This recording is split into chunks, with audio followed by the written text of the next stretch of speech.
We are your home theater and AV questions answered. This is AVRant. Want your home theater or AV question answered by Tom and Rob? Send it to question@avrant.com. Welcome to another edition of AV Rant. My name is Rob H, and this week I'm here with... Lee Overstreet pinch hitting once again, barely. So there's no way for anyone listening or viewing this to have any idea, but yes, we're Lee and I are starting an hour later than we planned to. I can't record this evening, so we do need to do this now. Afternoon is fine, but evening's not going to work for me today. That also means I mentioned that we might attempt a 3-person podcast. That would not have worked for technical reasons. I don't even know how this is working. Yes, it was. I'm actually contacting Rob from an alternate universe where Skype dominated the pandemic time period. I don't know how this is happening. Yeah, so let me get through. First of all, I invited Joe Kluznik, and he wanted to be here for sure as a 3-person podcast, but he's only available in the evening. I'm not available this evening, so scheduling it didn't work out. But then we were saying, okay, Tom and I have been using Teams because Jammy has failed on Tom and I.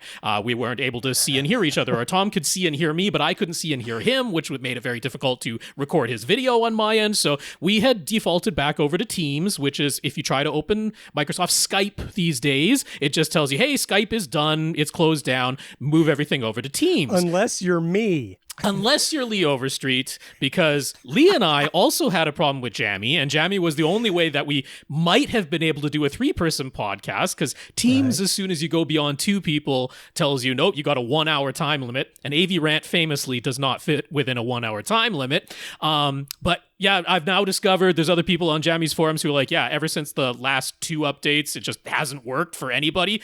Great. I mean, hey, free program with no encryption and no servers, so I guess you get what you pay for. But yes, the upshot of that being, Lee and I are going back and forth. Now, Lee was already later than he planned to be because he had internet connection problems. Dude, it was more than internet connection problems. I was over here like working Apollo 13 level situation.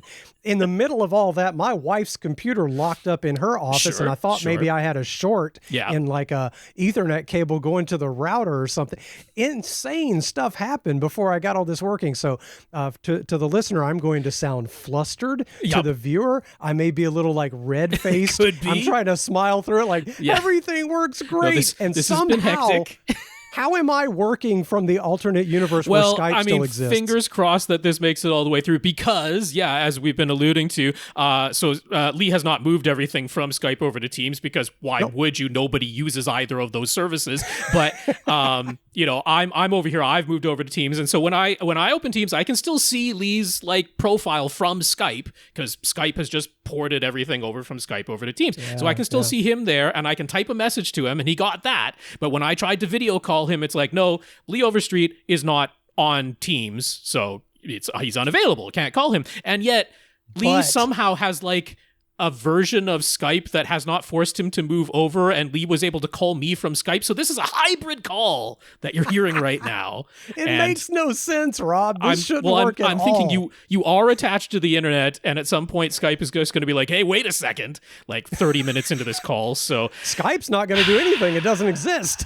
Hopefully at least for this call. So anyway, that's all going on, preamble to this podcast, but Lee Overstreet is here. I am here. Yeah. Tom is away, as he said that he would be, just for the 1 week. He'll be back next week, but that's okay. It gives us a chance to catch back up with Lee a little bit. So what the heck has been going on? We haven't talked to you on this podcast for 2 months, 3 months. I don't know how long it's been.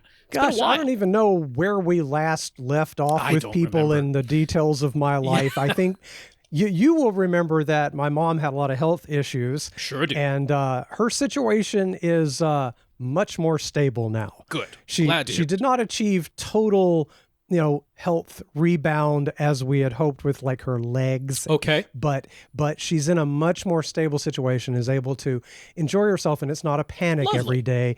And so now we're just down to I go get her and we go do things every now and then. Okay. So, that's nice. Then we recently had a very stressful trip to Philadelphia. Do you remember you texted me and I was walking the streets of Philadelphia? I was like right near City Hall, and here's Rob. Okay, It was kind of fun, but it was a stressful trip because it started with a canceled flight, and I already have super high anxiety about traveling. And I know I do, and I know it's all fake, and I'm trying to like psych myself out and therapy myself out of this situation. But then they canceled the flight, and the next day we had to get there for a 6:00 flight, 6:20.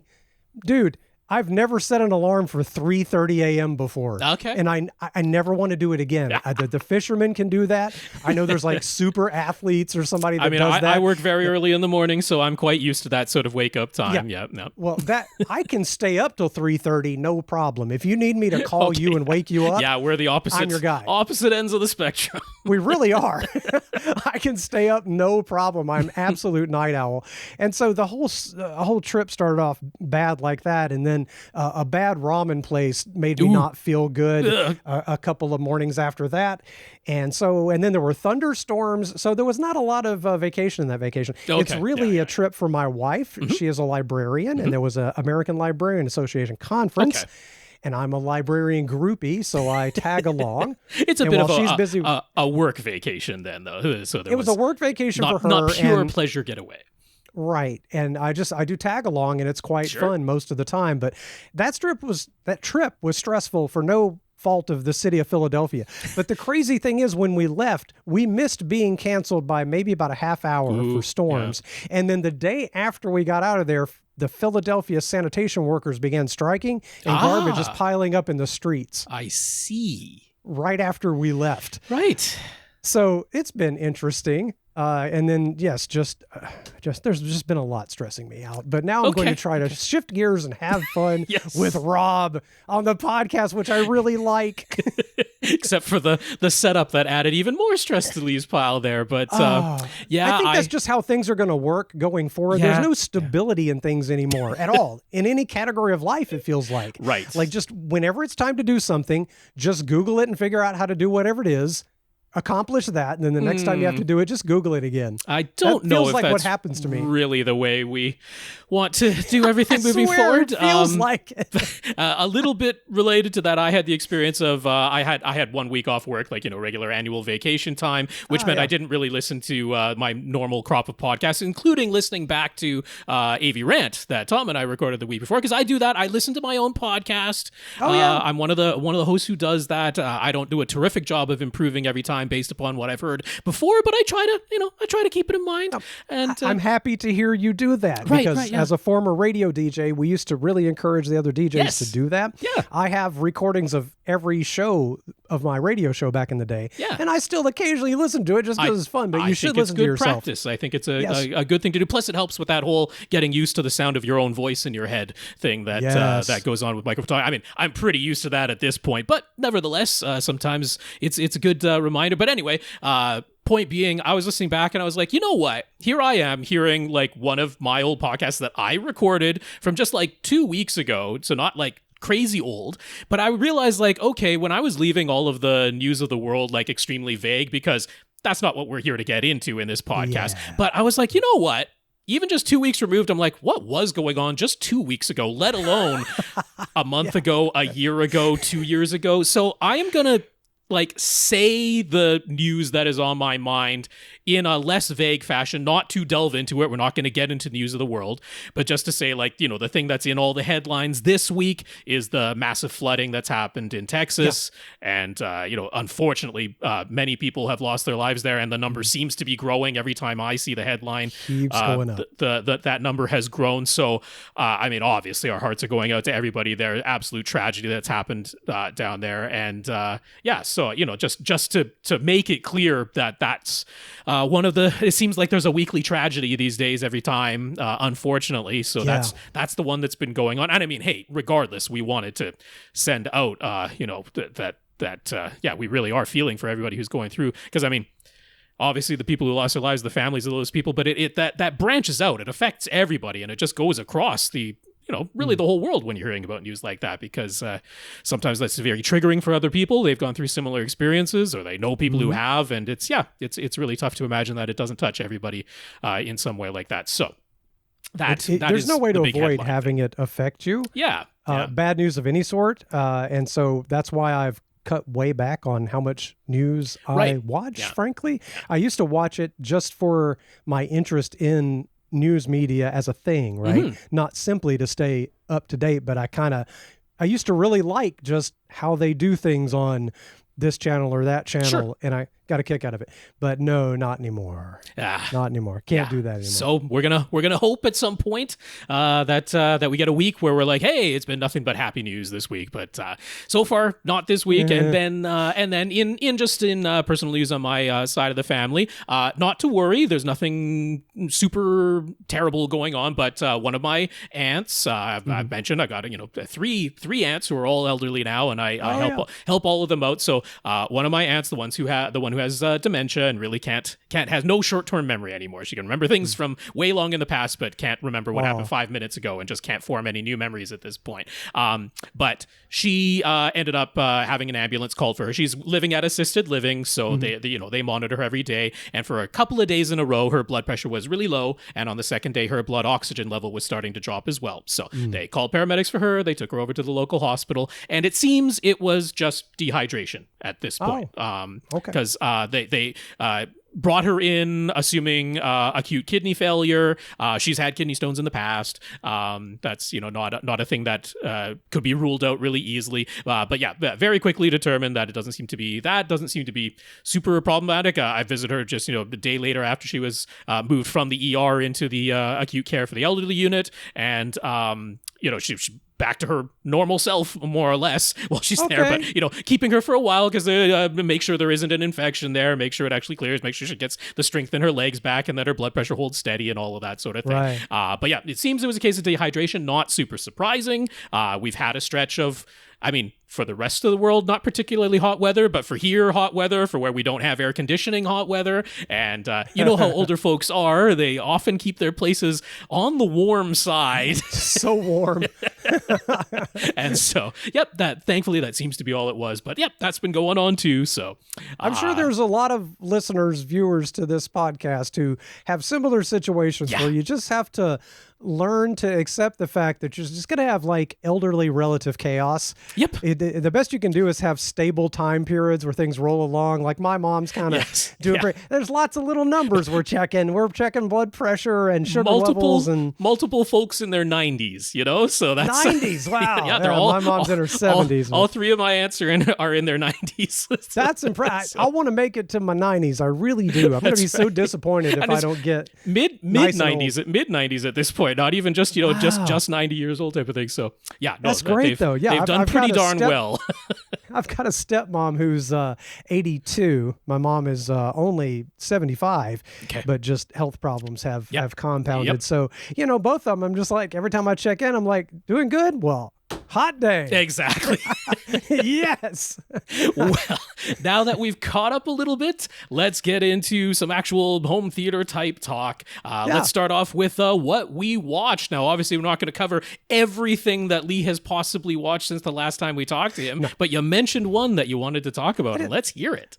Right. So I like apocalyptic or, alien or space sci-fi, right? Okay. And sometimes I just like a good mysterious sci-fi. And I saw the preview for Eternaut, or I think in Spanish, El Eternato. Okay. Eternauto. I am not familiar with this at all. No, I think this is a Netflix thing. Okay. We're to the point now where I can't even remember what service I watched something on. I don't blame you. I can't. Netflix. I can't recall. We got too many and so many. So yeah. But the Eternaut or El Eternauto, it's a Argentinian sci-fi, not a very big budget. Okay. And it, I don't want to give it away in case somebody wants to watch it because it's pretty cool. But it revolves around some friends, some middle-aged dudes about my age, and something happens one night. Okay. Something weird that they try to figure out. Horrible things occur, and it gets crazier and crazier.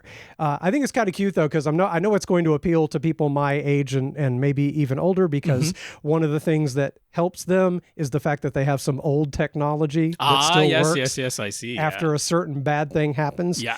Confusing bad thing happens. So it's like, oh, it's a good thing I kept this turntable. What? But I just will say that it's clever. It's well shot and well written. It's not going to win a huge award. Okay. The budget is low, but I'm going to say that the special effects are adequate. Okay. You'll notice when some are being used, but it doesn't make you roll your eyes or anything. It's like, Sure. okay, they did a good job with what they had, and it is shot well. Visually, it's very sort of dark and moody and shaded for a long time because that's what it calls for. There's snow and there's darkness, so there's lots of contrasty scenes. The audio is good. Again, this isn't like Marvel movie level audio video. But I just really liked it. Tell that the people who were making it had some care behind their work, that it wasn't just slapdash and completely uncaring type of approach to it. Yeah. You've got a kind of plot that goes over this first season that could turn super corny. Okay. But it didn't. Yeah. Like you could still kind of, you could kind of take it seriously throughout. And it was just fun. So I don't know. I just really thoroughly enjoyed the Eternaut. I'm glad you mentioned it. Yeah, I had not come across it whatsoever, knew nothing about it, so I'll add it to my massive list of things I don't have time to watch that I would like to at some point. And I will say, I really like the fact that it is from another country. For me, I get sick of all the terrible things happening to New York City in movies. It's always New York City or vaguely Gotham or something, and it's just nice to see a different angle and have some different cultural and it makes the characters super interesting too, because when you watch an American movie, there are certain things people say and do and cues and the way they look that go ahead and tell you what kind of character that is. Maybe you know where they're from, and I don't know that in Argentina, right? It reminds me, I saw another good series that unfortunately ended at the end of the first series with a cliffhanger, and it's never coming back. Okay. It was called Into the Night. I think that was another Netflix one or Amazon Prime. Can't remember. But Into the Night was a cool one that it's, something crazy is happening, sci-fi, to the atmosphere and the sun, and they're on an airplane and they have to keep flying to stay in the darkness because you can't go in the light, it'll kill you. That's another cool one. And it was from Belgium, I think. Okay. And there were European characters, and the sort of character tropes there are different, and I didn't know. And so it made that super interesting. And you know what? Maybe you also approach it with a more open mind, because when you're American watching an American movie and you see a certain kind of character or hear an accent or see certain outfits or something, you immediately go, okay, that's that kind of character. We have pretty well-worn tropes in North American made content. And so it's fun when it's like, I don't get what you're saying about this Italian person. I see. I don't understand the stereotype, and so my mind's a little more the open. shorthand doesn't work. Right, and so it's really cool. So anyway, El Eternauto is fantastic as a fun sci-fi, and I do think it's coming back because it was very different things were happening by the end of the last episode than the first. Okay, and now I've got to see again. So there's a recommendation for you if you like interesting sci-fi. Yes, I shall add it to the list. Well, speaking of post-apocalyptic, but slightly hopeful in its own way, sci-fi, I got around to watching the movie Finch. Now, this is an Apple TV Plus original. I need to get Apple TV Plus again. I got 3 series to watch. Yeah, there's oodles of good stuff on there. So yeah, Apple TV Plus. This was from back in 2021, 2022. It's a few years old now at this point. But yeah, Finch stars Tom Hanks and basically only stars Tom Hanks. This is a post-apocalyptic Earth, which it's not really super important whether you know or don't know the reason for the post-apocalypse. So I'll just say maybe it's a little bit of a criticism in that maybe they just didn't want to invite any particular points of view or political types of things into this thing as to why the world ended. So this one is, at some point, there is a massive solar flare that took place. And that solar flare, which is nothing anybody on Earth could have done to prevent. It's a massive solar flare, which is a possible thing, could happen. We can't control it or predict it at this point. And so that essentially burned off a large portion of Earth's atmosphere, which it would have to be a very large solar flare to do that, but could happen. And as a result, the most of the Earth's surface is just over irradiated just from the sun, from having a large portion of Earth's atmosphere just vaporized by this solar flare that took place. So that's the world in which we find Tom Hanks. He is, of course, surviving underground, which is the only thing that could be possible, but has to make his way back to the surface for supplies and things that he needs to scavenge and try to find that way. And to that end, he has created himself a couple of robots. Because he is all alone. There are no other people. So what are you going to do? Is one of the robots a soccer ball? Nope. Darn, we didn't quite get there. But yes, if you are drawing comparisons to Castaway, a very famous Tom Hanks movie, yeah, you're gonna draw those comparisons because it is Tom Hanks talking to himself for quite a good portion of this movie. However, one of the robots can speak back. It is voiced by Caleb Landry Jones, with a lot of processing being done to his voice to make it sound very robotic. But the basic idea, what this movie really is about, is the notion of, look, Tom Hanks is a squishy, made of meat human being in a world whose surface is no longer hospitable to really any form of life. He is not going to last forever. But if he is going to have any part of him, any of humanity's knowledge that he is sort of now in charge of by default, being the only person left around, how do you carry on anything of humanity when he's not going to last forever? And that's very, very clear. And so this is essentially raising a child, but very, very rapidly in robot form. And that's really what this movie is about. Now, plot-wise, everything that's driving everything is the only other life form that Tom Hanks comes across is a dog. There is a dog that has survived, and so his entire focus of his life is keeping that dog alive. Whatever happens to him, he's like, I'm going to keep this dog alive, just because naturally being the last person on Earth, essentially, is going a little bit nuts. Well, look, to be fair, when I had dogs, that's how I lived anyway. Right, yes. I had to keep that dog alive no and matter so what. It helps him to focus his mind to be like, okay, that's what I'm going to focus everything on is keep this dog alive. So yeah, that's like the plot of the movie, but the theme of the movie is passing on, what knowledge and memories that you have, and including you want to pass on the humanity, you want to pass on the emotion of it, and how do you do all that when the only thing that can possibly do that for you is a robot that you've built? And so that's the movie. I thought it was really, really good. Sounds good. Yeah, the effects work on this. Again, this didn't have it's Apple TV Plus, so they give larger budgets than you might imagine. They obviously didn't spend it on a large cast, so that's how they got away from that. Tom Hanks is expensive. So. Tom Hanks is probably pretty expensive. He was a producer on this thing, of course, so that's partially where he's getting his payday. But yeah, no, the effects work on this was really well done, and I was happy to see that a lot of what was done with the robot, because you don't know for sure these days, but there was a whole list of puppeteers who were in there. Oh, really nice. Yeah. And so I was like, oh, okay. Now, not that, obviously there were some scenes that were CGI, they had to be, but a lot of the robot was actually puppeted, which I was really glad to see it was done that way. Now, interestingly, there were shots of the dog that was like, looks like a CGI dog. Now, there was a real dog. Okay, good. They give an acting credit to the dog that played the dog in the movie, and there was a real dog there. But some of the shots I was like, that sure looks like a CGI dog, and it probably was. So yeah, it's mixed in that way. But yeah, no, I recommend Finch. You might have overlooked it. Okay. I did for a couple of years there. But yeah, I honestly I think it's right up your alley, Lee. So when you get around to resubscribing, that is one worth checking out. Now I've got 4 things to watch on Apple TV Plus. And here's another one. I don't know if you ever got into this, but the other thing I watched this week was also on Apple TV Plus, and that is the second season of Severance. I'm getting to this a little bit late, but I really enjoyed the first season.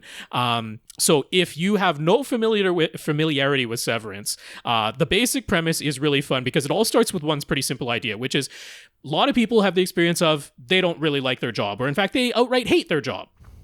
And so some people have asked the, fun little hypothetical question, okay, what if I could go to work, but when I come back home, I just don't remember having been at work. Like, I still get the money, I'm still employed, but I know that I hate my job, so what would be kind of cool if when I go to work and in between when I go to work and when I come back home, I just don't remember that. And so that's really where the premise of the show begins. But then it does the very interesting flip question of, well, wait a second. If you don't remember what happened at work, but you were at work and you did your job and that job is being completed and you're still getting paid for it, what about the version of you that's at work? What is going on with them? Because as far as they know, they never leave work. They are only ever at work because they show up at the door. They know they walk toward the door to leave. That's right. But the next time the door opens, they're coming back into work. And so they never leave work. So they're going crazier and crazier, but you're okay when you leave? But physically, you must be exhausted when you leave. There you go. So your days are short. That's the whole premise of the show. And so they call the person who's at work the innie, and they call the regular person the outie. So you got your innie version and your outie version. And, that's what's going to happen there. And then it asks the very interesting question of, okay, so if you have this innie person who only ever exists at work and they know nothing of the outside world, then how do you keep them motivated to keep working? How do you keep them not feeling like they're absolutely a slave and a prisoner, but at the same time, they don't have knowledge of the outside world? So how do you motivate them? How do you keep them going? And this whole construct at this work between the severed workers, the severed people in their minds. And so, yeah, the first season is very weird because you're discovering everything along with the innie people for this brand new innie person who's never existed before, for all intents and purposes, was born at work and will never know anything outside of work. And you're discovering what life is in that context. But I assume you have all your memories and personality from right before you started working there. No, they are like a brand new creation, just like an amnesiac who can still speak and function, but has no memory of who they are, where they came from. They were just born at work for all intents and purposes. So zombies. Oh no, which is they're what people. Most people are at work. So so first season was fantastic. It got very weird, very surreal in places. And so season 2 does what a lot of seasons 2 do, which is, okay, you're going to try to start, separating people, examining the characters more individually, but then also have more interesting interactions with people you might not expect, and have characters that used to seem like antagonists. You're going to learn what's motivating them, and it's delving deeper into everybody, and it does a really, really good job of that. The main star of this is Adam Scott. He does a terrific job, but I need to give special shout out to Britt Lauer. She's the co-lead of this show. I thought, as an actor giving a performance, she did the best job of portraying the innie versus the outie. And like, Adam Scott does a really, really good job. Like, those are two distinct characters, but I thought Britt Lauer, at one point, basically, her outie has to pretend to be her innie in season 2. This is what's going on. And I thought she was spectacular in the subtlety of her posture, the way she walked. She might say things that the innie version would say, but just with a slightly different inflection, and like really, really good work. Really, really subtle and good work that I thought was an absolute standout. You've also got John Turturro in here, so he's always a fantastic watch. But we had the character in the first one, Adam Scott's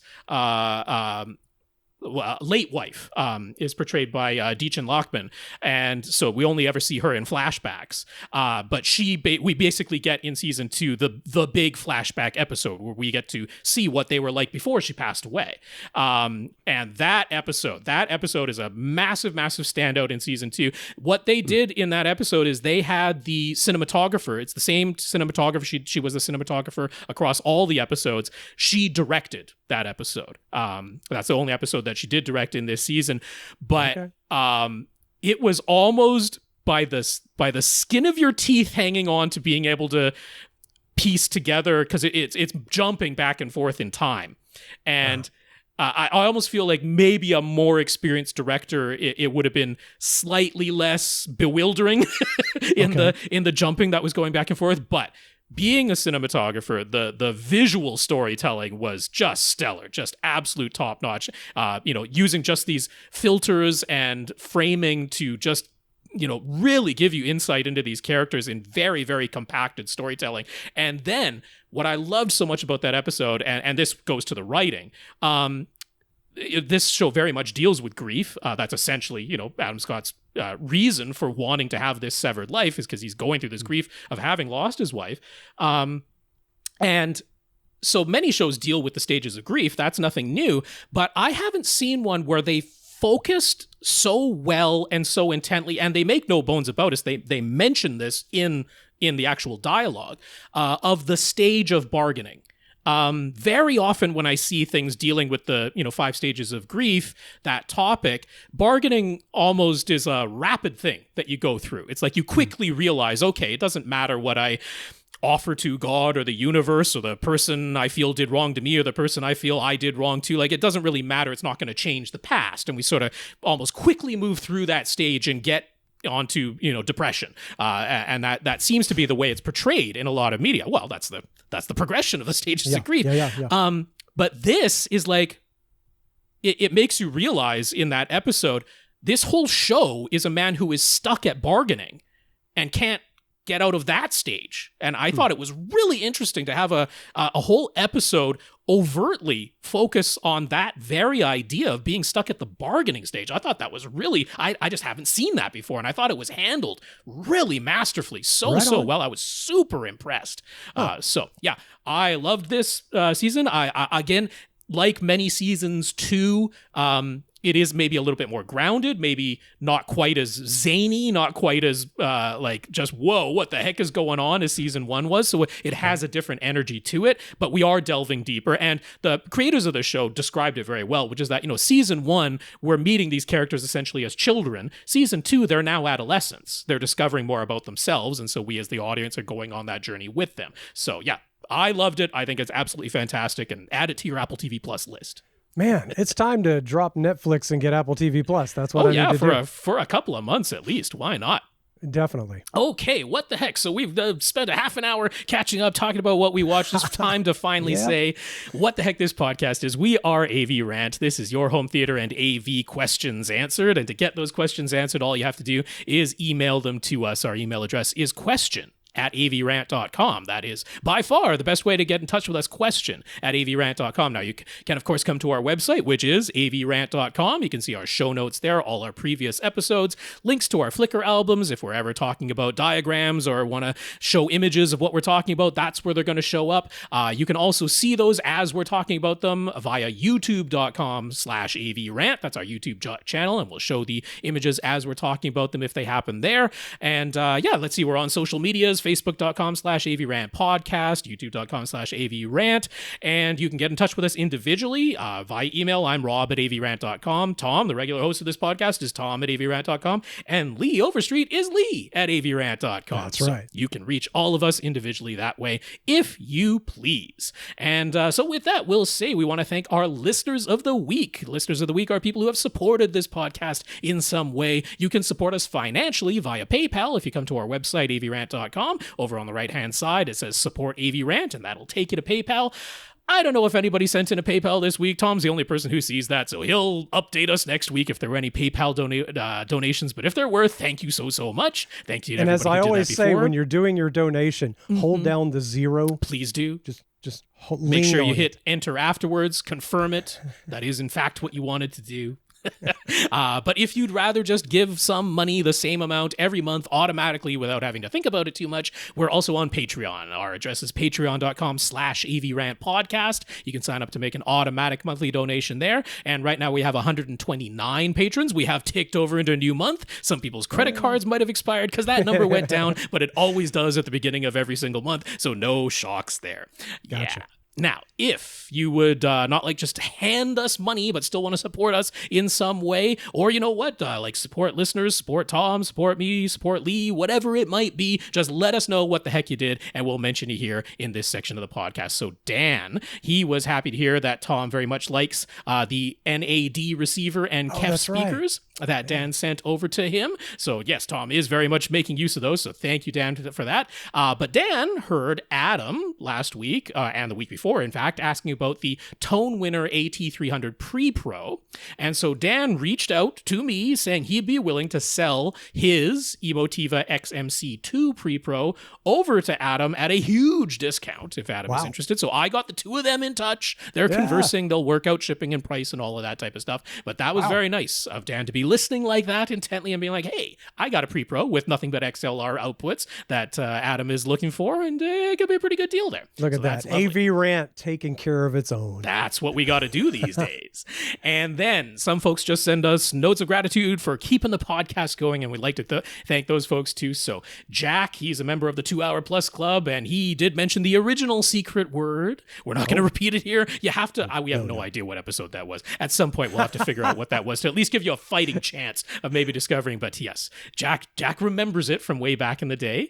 Also got a note from Greg. Now, Greg says he doesn't actually need to get rid of his 98-inch TCL QM851 TV that TCL gave him all his money back for, since it hums audibly when it's at full brightness and they can't fix it or directly replace it. So they're just like, here's all your money back, because this is within a year of him having purchased it. And just keep it because it's not worth the trouble to get it, I guess. That's what they've decided to do over at TCL. But Greg is like, it's actually painful at full brightness. So he can definitely live. Loud? Oh, you mean painful to the eye? To the eye, yes. Yes. So he's like, he can definitely live with just keeping it dimmer and thus quieter or even unnoticeable when it's actually a downright dim image. So he's pretty sure that, I was like, okay, you're going to have to take some of the money they gave back to you and pay someone to take a 98-inch TV out of your house, because that's not the easiest thing to just pick up and move. But he's like, you know what? If he needs to, he'll just offer it for free on Facebook Marketplace. He's pretty sure for free someone would just come and get it. They'll put in the effort. Yeah. So. Oh, definitely. I'd probably come get it for that. Yeah, why not? I'll put it somewhere. Exactly, since he got his money back. So we got also a note of gratitude from Vince. He's also a member of the 2 Hour Plus Club, and he is looking forward to where Squid Game, the franchise, might go in the future. You heard my comments on that a week or two ago, so that's good to know you're a fan as well, Vince. Joe sent us a note of gratitude. Ilango did as well, and Karl loved hearing some of Tom's Audioholics backstory and the early history of AVRant. He also really enjoyed my full explanation of backing up Ultra HD Blu-ray discs and playing them back via Zidu. It's not the sort of route that Karl himself would ever go personally, but he thought it was awesome that you can simply buy an optical drive that is ready to go with Make MKV rather than having to hack its firmware yourself. There are people who just do that and sell you the drive ready to go, and then getting the full one-to-one backup off the disc that Zidu can play directly is simple to make. He wasn't totally familiar with that, didn't realize it has gotten that easy these days, so he was pretty impressed. So not planning to do it himself, but he's like, yeah, you can see somebody going that route. And then last note of gratitude, we got David. He says he's been listening since 2015, also a 2 Hour Plus Club member, but he can't remember any of the secret words. He does know my secret purchase, though, which is not so secret anymore. It's a Denon A1H, and he's like, has Rob hooked that thing up yet? And yes, I have hooked that thing up. Yay. By the way, I just love names of software like Zidu, because it feels like you could make up any 2-syllable word you wanted and insist to me that it's a program you use, and I would never know the difference anymore. Or a TV show these days. You can put any type of phrase, word. I'm like, it could be a TV show on some streaming service. Why not? I've been fully tempted at get-togethers to just start making up a show I'm watching. You easily could. Because it doesn't matter. No one's ever going to watch what you talk about. You're never going to watch what they talk about. Rob and I are sitting here telling you what we've enjoyed. You're not going to watch it. It's to the point where it feels like there's a separate show for every human on Earth. It's getting pretty close. I mean, that's what they want AI to be, right? Create the show on the fly just for you.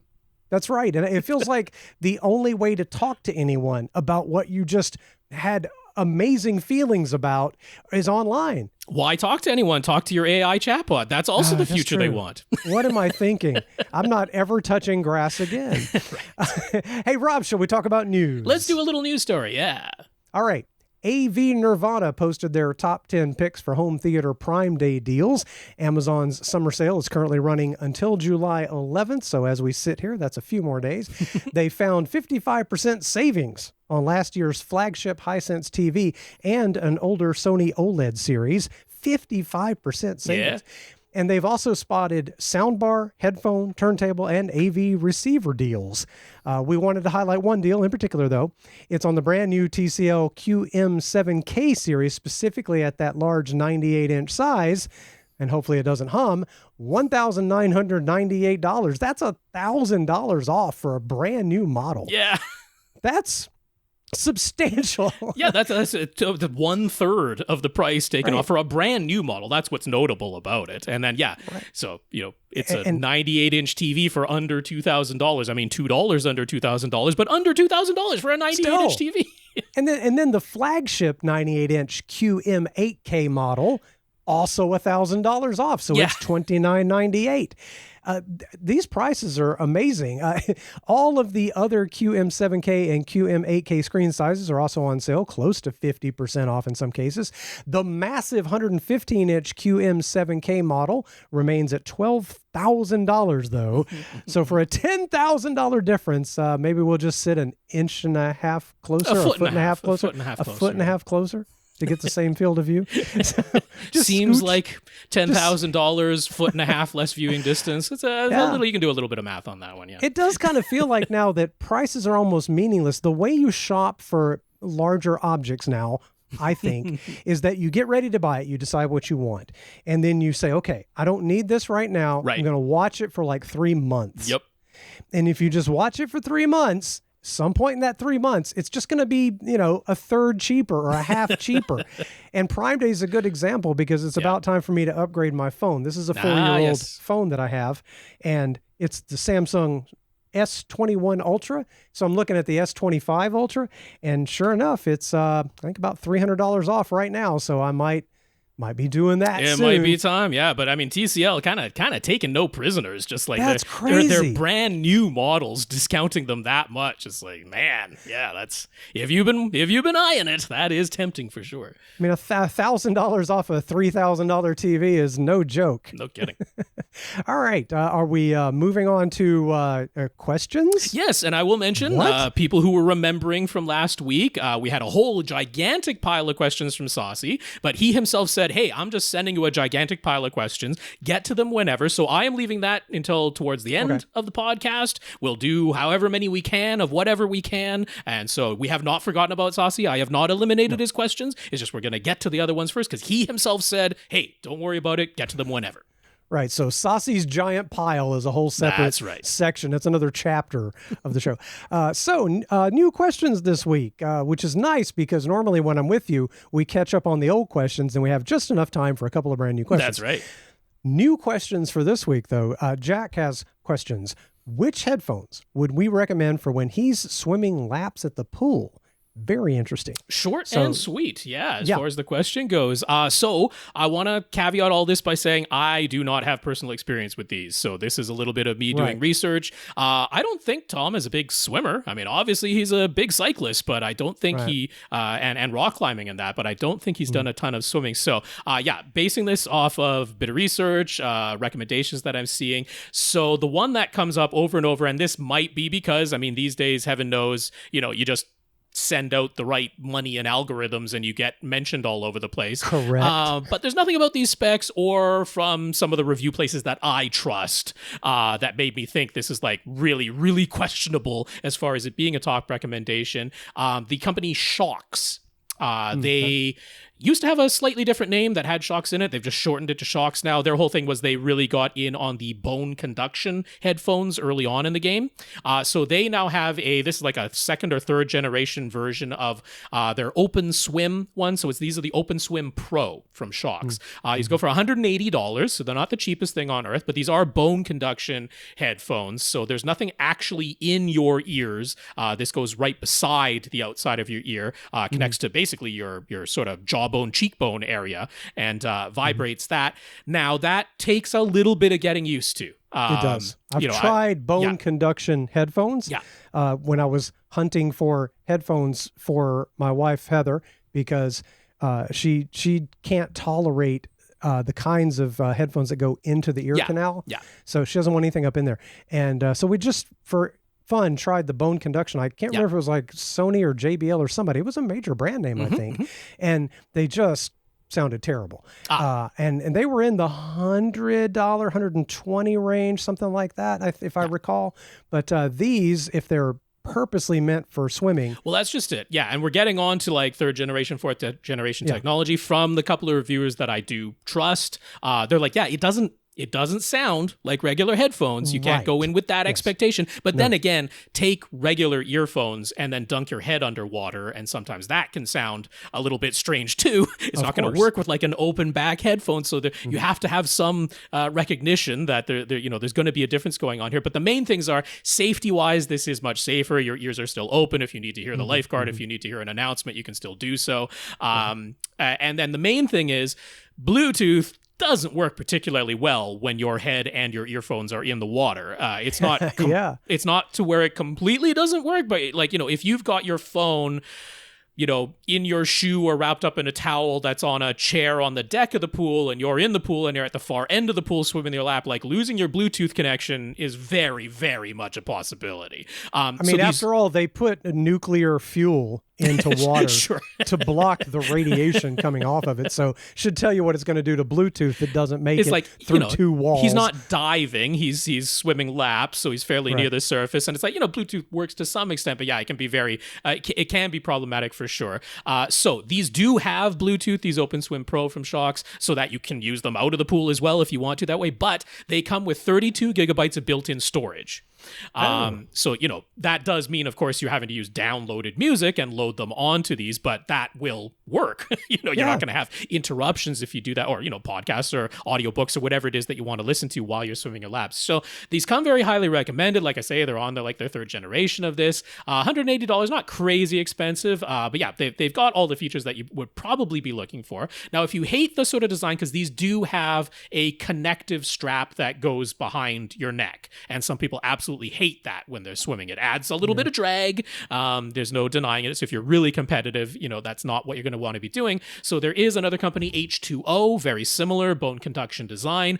These ones, there is still a little strap so that there's less likelihood of you just outright losing these. But these are designed as bone conduction to actually clip onto the band of your goggles. So they're not really usable without wearing goggles. You have to be wearing goggles. Now, they sell their own goggles that have just the right band width for them to clip perfectly in. So it seems like there's kind of a whole system that they're going for. These ones only have 8 gigabytes of built-in storage. So you're not going to put a gazillion on there, but hey, if it's MP3s, you're still going to be able to fit quite a bit in 8 gigabytes. These ones from H2O do not have any dust protection. The Shocks do. The Shocks are IP68 rated. These are IPX8 rated. So they're very waterproof, but they're not dust proof at all. So these are really meant for in the pool and nothing else. You're not going to, unless you're going to be wearing your goggles everywhere and not worried about dust at all. These aren't like regular workout headphones. A little bit less expensive, $140, so not way cheaper. But the other thing they have is they're like, if you do want to use the Bluetooth connection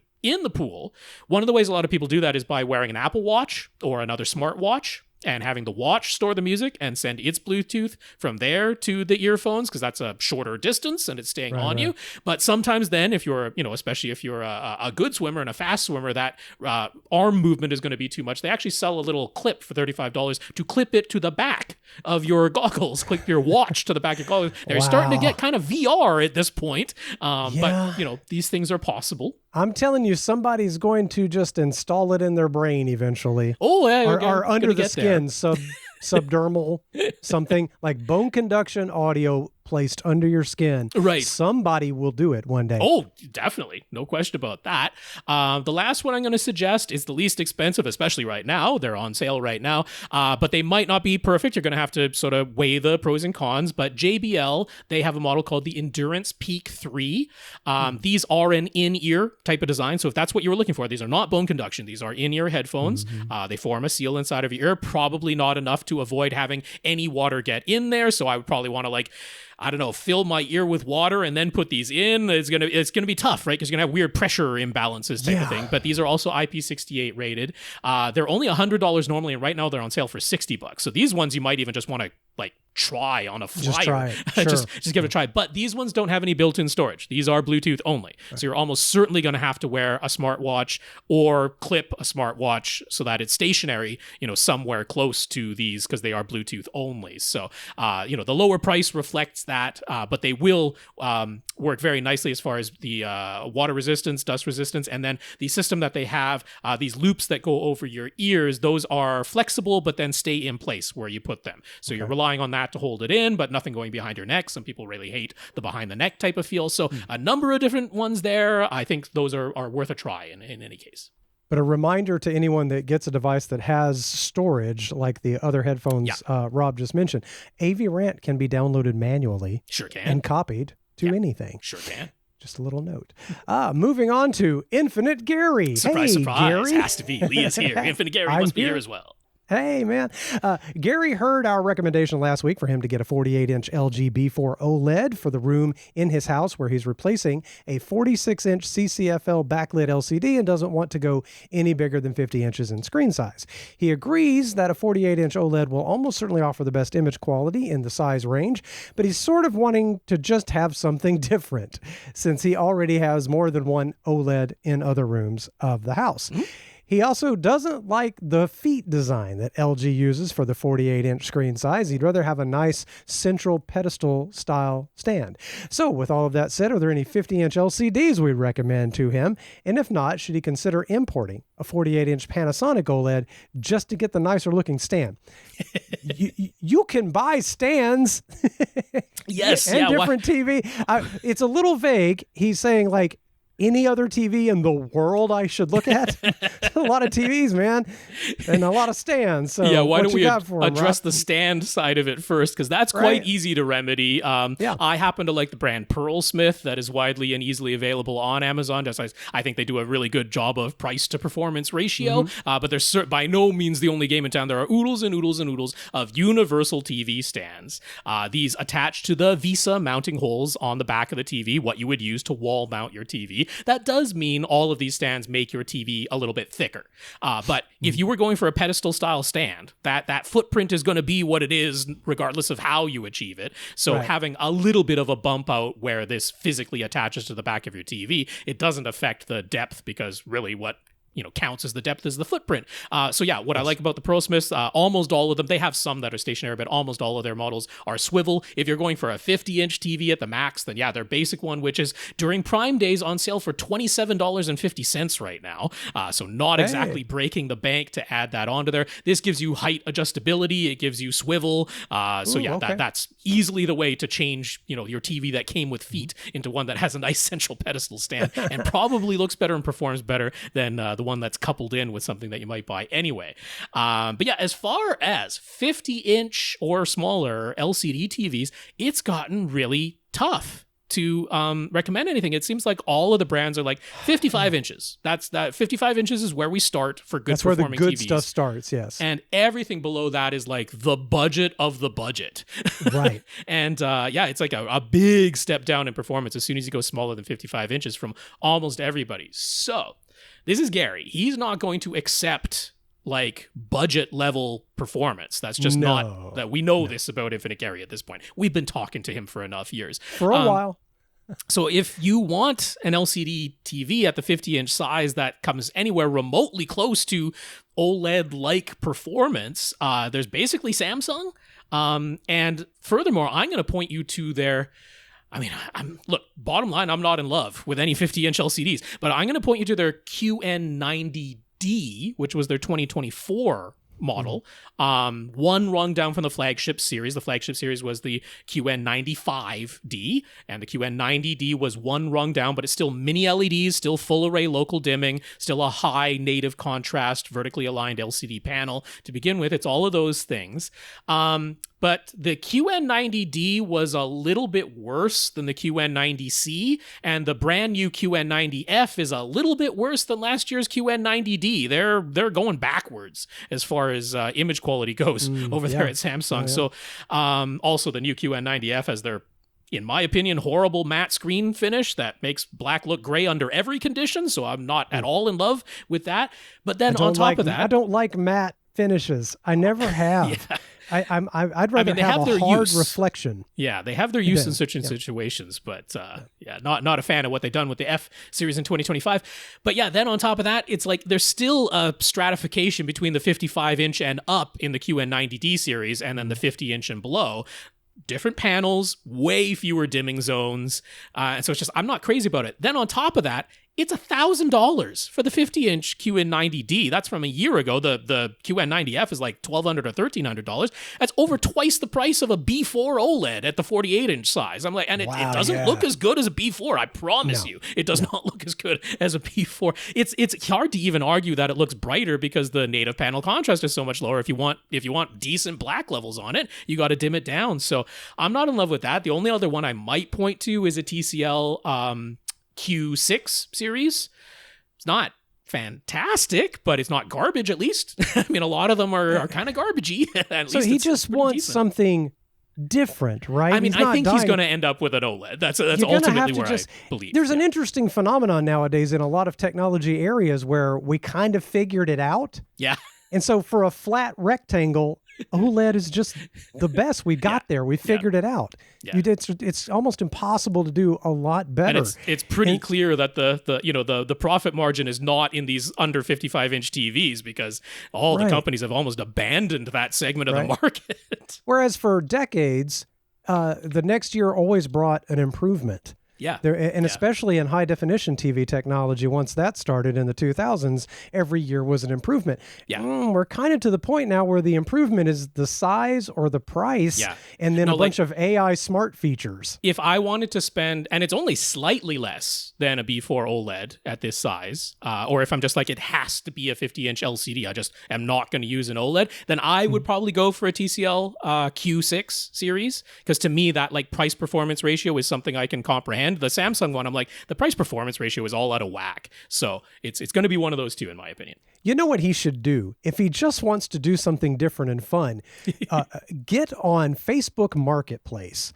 Right. And see if you can find a television of that size from like the 2000s. I guess so. Go find a Panasonic well, that's what he had, plasma. though. I know, but just go find an old TV that's weird, or maybe find one of those art TVs that has a frame that looks like a piece of art. Maybe you could find that and stick it somewhere. I don't know, man, but it is what it is. OLEDs are the best. Just go buy one. Yep. And get the stand. That's what you really want. He has more questions, by the way. He asks, what do we make of Netflix's announcement that they have begun wider spread use of film grain synthesis?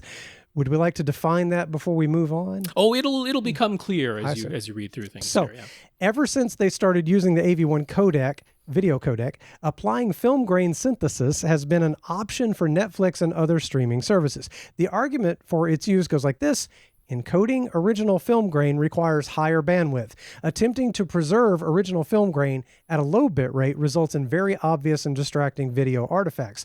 So, the best way to achieve a low bit rate and a high video data compression ratio is to denoise the signal first, encode a film grain free version of the movie or TV show, but then to preserve artistic integrity, the film grain can be synthesized during playback to restore the original look of the film, but without the high data rate requirement.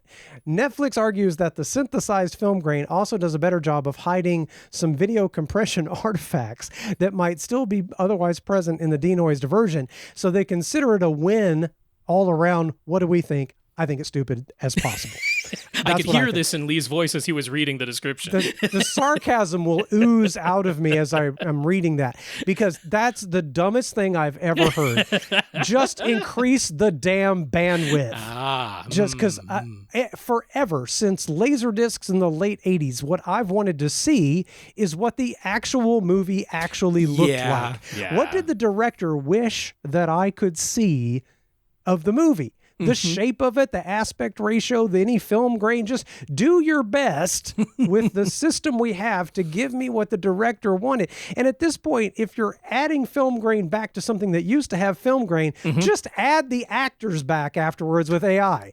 Why even send the movie to me? Just send a description to my computer and it just makes the movie for me. It's going to happen. Well, you know it's going to happen one day. Oh, I know Because that's going to happen. But as you said before, eventually movies and TV shows are just going to be customized. You're going to put little brain monitor things on, and it's going to detect whether you're enjoying what you're seeing, and it'll tweak the plot as you're watching to make happen what you need to have happen to be happy. So to me, this is just beyond stupid. You're just creating something that wasn't there. Okay. So give me higher bandwidth, or I'll just suffer through the fact that low bandwidth isn't good enough. And that's just how it is. But this thing where you're like taking it away and recreating it, no, I don't want recreated stuff. I hear where you're coming from. I totally hear that. I was almost kind of hoping that would be your reaction, because that allows us. It's predictably my reaction. Sure. Right? Yes. That allows us to have a mild disagreement here, because I don't disagree with you outright in any way. I totally see where you're coming from, and I agree. What I want is, give me the original thing. Get me as close as the original thing as you can, and that is what I want. My flip side is, I understand where they're coming from. This is a streaming service, right? If we're talking about a movie that I'm going to buy and own, I will accept nothing but the original thing. All right. If I'm going to buy it and own it, it's the original thing. That's what you better give me. But for a streaming service, I see where they're coming from. The irony of getting to higher and higher video compression codecs is that the way they get to higher and higher video compression is by doing a better job of sending you 1 pixel's worth of information and then being able to extrapolate what all the other pixels around that one actual encoded pixel were. So film grain, ironically, gets harder and harder to preserve the better our video compression gets. The better the compression gets. But if you have enough bandwidth, then you can have it. You're almost getting back to like, well, each pixel or very small group of pixels has to be its own little cluster. And so that doesn't save you on a compression ratio very much at all. So what I don't like, I'm coming at it from choosing the lesser of two evils. All right. Because I don't think it actually is fair to say to every streaming service, hey, just massively increase your bandwidth. I'm happy to pay for it. Do you want more money? I will give you more money for a higher bandwidth. Let's maybe put aside the word fair. I'm going to say the word realistic. I don't think it's actually realistic to expect that they're going to massively increase their bandwidth. They're looking for every way to decrease their bandwidth that they possibly can. So I think the realistic scenario is, we can either have denoised ones, right? The film grain has been eliminated to make the compression more effective, or we can have this synthesis. And when I'm faced with those two evils, and yes, please understand, I'm considering them both evils, but if I'm faced with those two evils, I would rather have the synthesis than the completely denoised version, right? Like when I see what they did to Patton, right? You watch Patton, which like the disc version of Patton that they denoised to make it completely pristine and no film grain whatsoever. I'm like, that is horrific. That is an abomination to my eyeballs. And I would take, I'm not saying I'm happy about it, but I would take the synthesized film grain version over that completely glossified version. I think that is the greater evil versus the synthesized one. So I'm like, I want the original, believe me there, but I'm like, faced with those two choices, I'll take the synthesized one. So yeah, that's where I land on it. Right. I would rather see badly encoded film grain at a lower bit rate than to have the video cleaned up and then reconstituted with fake film grain. Because at least, listen, when I see low bit rate stuff, at least my brain goes, okay, it's low bit rate. I see. Okay. And it doesn't bother me. But when I see fake, and maybe also it's a result of how I'm feeling about so much AI lately. When I see fake, I am viscerally affected. I am angry. Okay. I don't want to see fake. I don't want things cleaned up, enhanced. I just give me what's there to the best of your bitrate's ability. Okay. And for people who are into cinematography and into picture quality video files, do you want $10 more a month to give me 50 megabits per second? I'll take it. I mean, I'll pay you for that so that all the old films with film grain look great. And another related topic that makes me think about is I don't want, like if you can currently record something without any grain, you have the greatest digital system in the world and it can record it without any grain, do that. That's fine, because that's what happened. That's what went onto the sensor. Yeah. And, you know, make your directing and cinematography decisions around that, because now you can do that.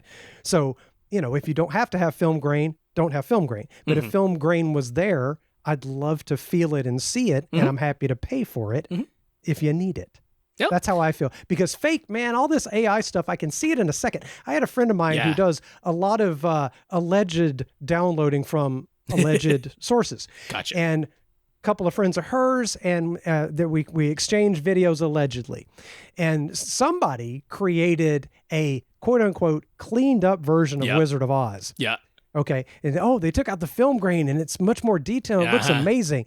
And she played me like 30 seconds of it, and I was like, it looks like crap. Yes. And I felt bad because she was so excited about how neato this was. And I'm like, it looks terrible. Yeah, no, the glossified versions I cannot stand. So hard. And like I was showing, like, here, look at these artifacts, look at that, look at that. It looks like plastic. What are you talking about? So I've always been a fan of give me what the director intended and what the real original thing was.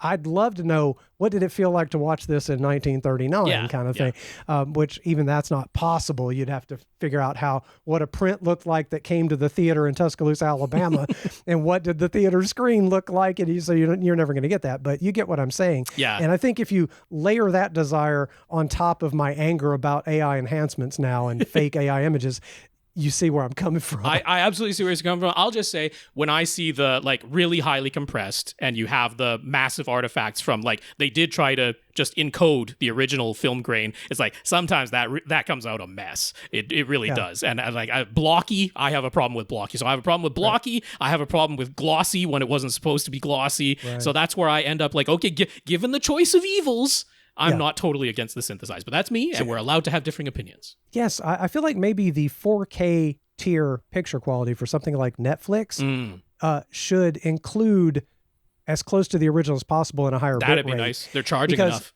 For all the people who don't care, just give them the cleaned up version. Most of them want the glossy film grain version anyway. They want it. They actively don't want film grain. Right. So for the HD 1080p tier, go ahead and just send the cleaned up version that doesn't have grain. Yeah. And then for the 4K, give me a higher bit rate and give me the film grain. That would be my desire. I agree with that. I think it would make most people happy, because you don't pay for 4K unless you care about picture quality and film quality, etc., I think. Yep. We've landed on agreement there for sure. How about that? Look at that. See, we can solve problems together. Let's move on to Eddie. He's got a question or two. What do we make of IsoAcoustics and their many various speaker isolation and damping devices? He's not sure he believes their claims that they will improve sound quality. Do they? I have not researched IsoAcoustics. Okay. Simple answer is, do they improve sound quality? Yes, to the same extent that putting a mouse pad under a speaker would, which is to some extent. Like, I'm not saying that to be. It will reduce some vibration. Yeah. If you have, and especially if you've got a fairly resonant, tabletop stand that you're putting something on, it's like you can hear that. You can hear the difference between the speaker having its bottom flat on a resonant surface versus just putting a mouse pad, putting anything squishy, putting museum putty is a fantastic solution because it secures it and damps it. So IsoAcoustics it's just a damper. It's just a squishy thing between the bottom of your speaker or your turntable or whatever other device. It's a squishy thing between the bottom of your device and whatever surface it's sitting on. And that is effective. It can be worthwhile. The IsoAcoustic stuff is, you don't have to pay that much. I'm not going to like throw a thing of, they're overpriced or whatever. It's like some people, the looks is what they're going for. And if that's what you're buying it for, okay, I got no problem with that. Right. But if you're talking about the efficacy, about the actual acoustic benefit of these things, it is not that they do nothing. They are not like snake oil in the sense of I'm selling you a thing that does not do the thing we claim to do. These damp vibrations, they do that. That is what they do. But they don't do it 100 or 200 times better than some other squishy thing. Right. I have in my life, I have folded a towel. Yes. And put it under a speaker. Yes. In a cubby. Yeah. In like an entertainment stand. And that's probably 90% of what you get. Yeah. But it doesn't look great. That's like Exactly. back in the day, and I didn't care. And you see a little bit mouse of pad terry is going to cloth. be a mouse pad is going to be kind of slippery by design, So maybe, right. maybe you don't want to sit it on top of a mouse pad. It might slide off, especially if it's an angled surface. Museum putty, I think, is the best solution. It is cheap. It is reusable. It is reformable. You can put it into any shape and size that you want, and it secures as well as damps. So that's my solution. I would use museum putty instead of anything from IsoAcoustics. But the whole should I ignore IsoAcoustics because they flat out don't work? No, that's not. They do work. They do function the way they say. I don't necessarily recommend just folding up a towel, but it does work. That's right. You'll see I remember on my entertainment stand many years ago, you could see like a little bit of green terry cloth peeking out from one speaker and like a little bit of beige terry cloth sticking out from the other because it was just random towels from the 80s. But so things happen. It does make it better, but does it make it that many dollars better? Right. Maybe the putty is the way to go. Yes. Questions from Greg. Now that TCL has given all of his money back for his 98-inch QM851 that hums when it's at full brightness, as we mentioned before, he's got that money, plus the amount he's been saving up, and he's feeling tempted to make a really big purchase. Oh, good. Let's spend his money. The brand new 97-inch LG G5 OLED model is still out of reach, but the older 97-inch G2 and even the wireless M3 models have come way down in price now. So either of those is within striking distance for him. Would either of them be worth it, replacing his TCL QM851? And would the M3 be worth paying $1,200 more than the G2? Man, just hearing the chance to get a 97-inch OLED, right. I almost wouldn't care. If it's any good LG OLED, it's going to look amazing. So and if you can swing it, I'm pretty quickly going to say I don't think the $1,200 more for the M3 is worth it over the G2.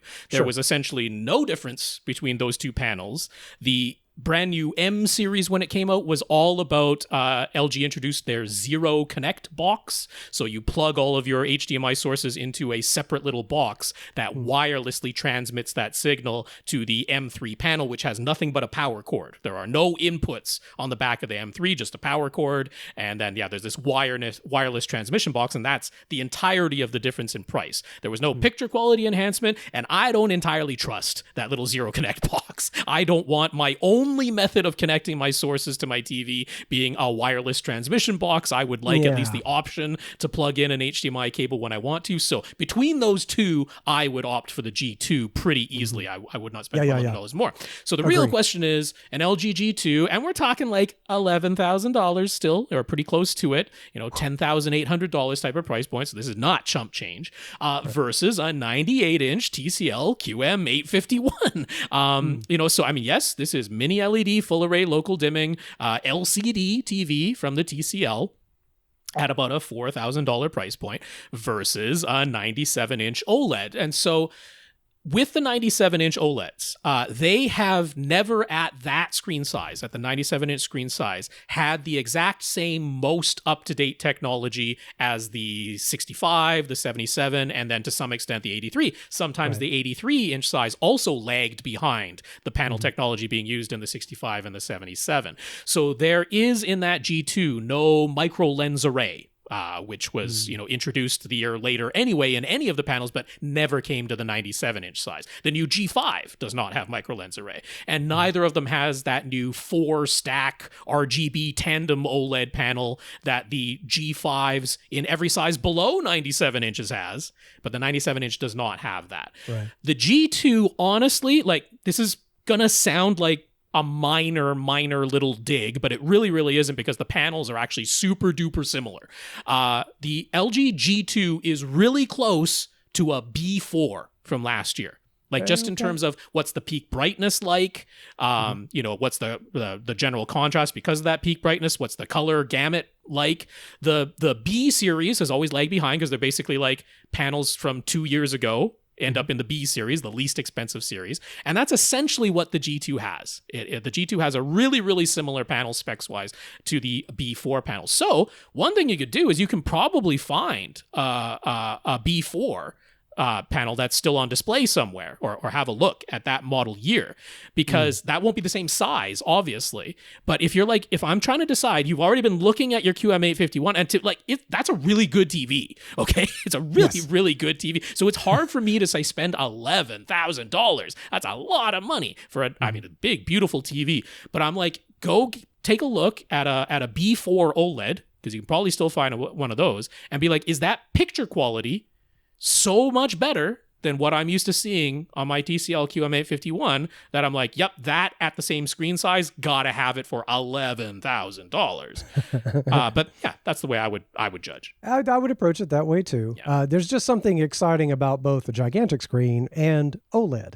Oh yes. And as a person who's watching a 2018 B series OLED, and I never once sit around thinking, if only I had a better television picture quality. So I like your idea. Look at one of the older ones. Yeah, but and if you have a wide seating area with people that you care about, or you yourself sitting off axis from the TCL, the OLED is going to look very much better from off axis. True. That is an easy one to predict.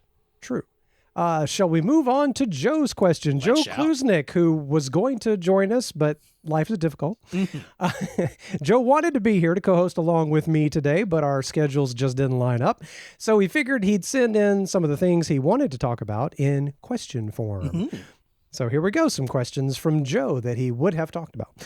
Are we sure our 30-plus minute talk last week about Z2 and the full disk ripping process wasn't secretly an endorsement for Kaleidoscape?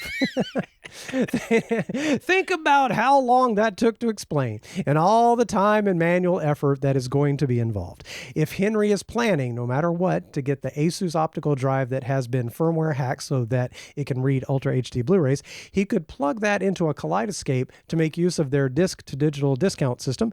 And as we pointed out, even though it is not officially supported, it actually does work with almost all Ultra HD Blu-ray discs, not just 1080p Blu-rays. Right. And while he totally understands the aversion to Kaleidoscape's entry price, I do too, finding a used model for sale on the Kscape Owners Forum can help on that front. So maybe Henry should open that can of worms back up again. What do we say?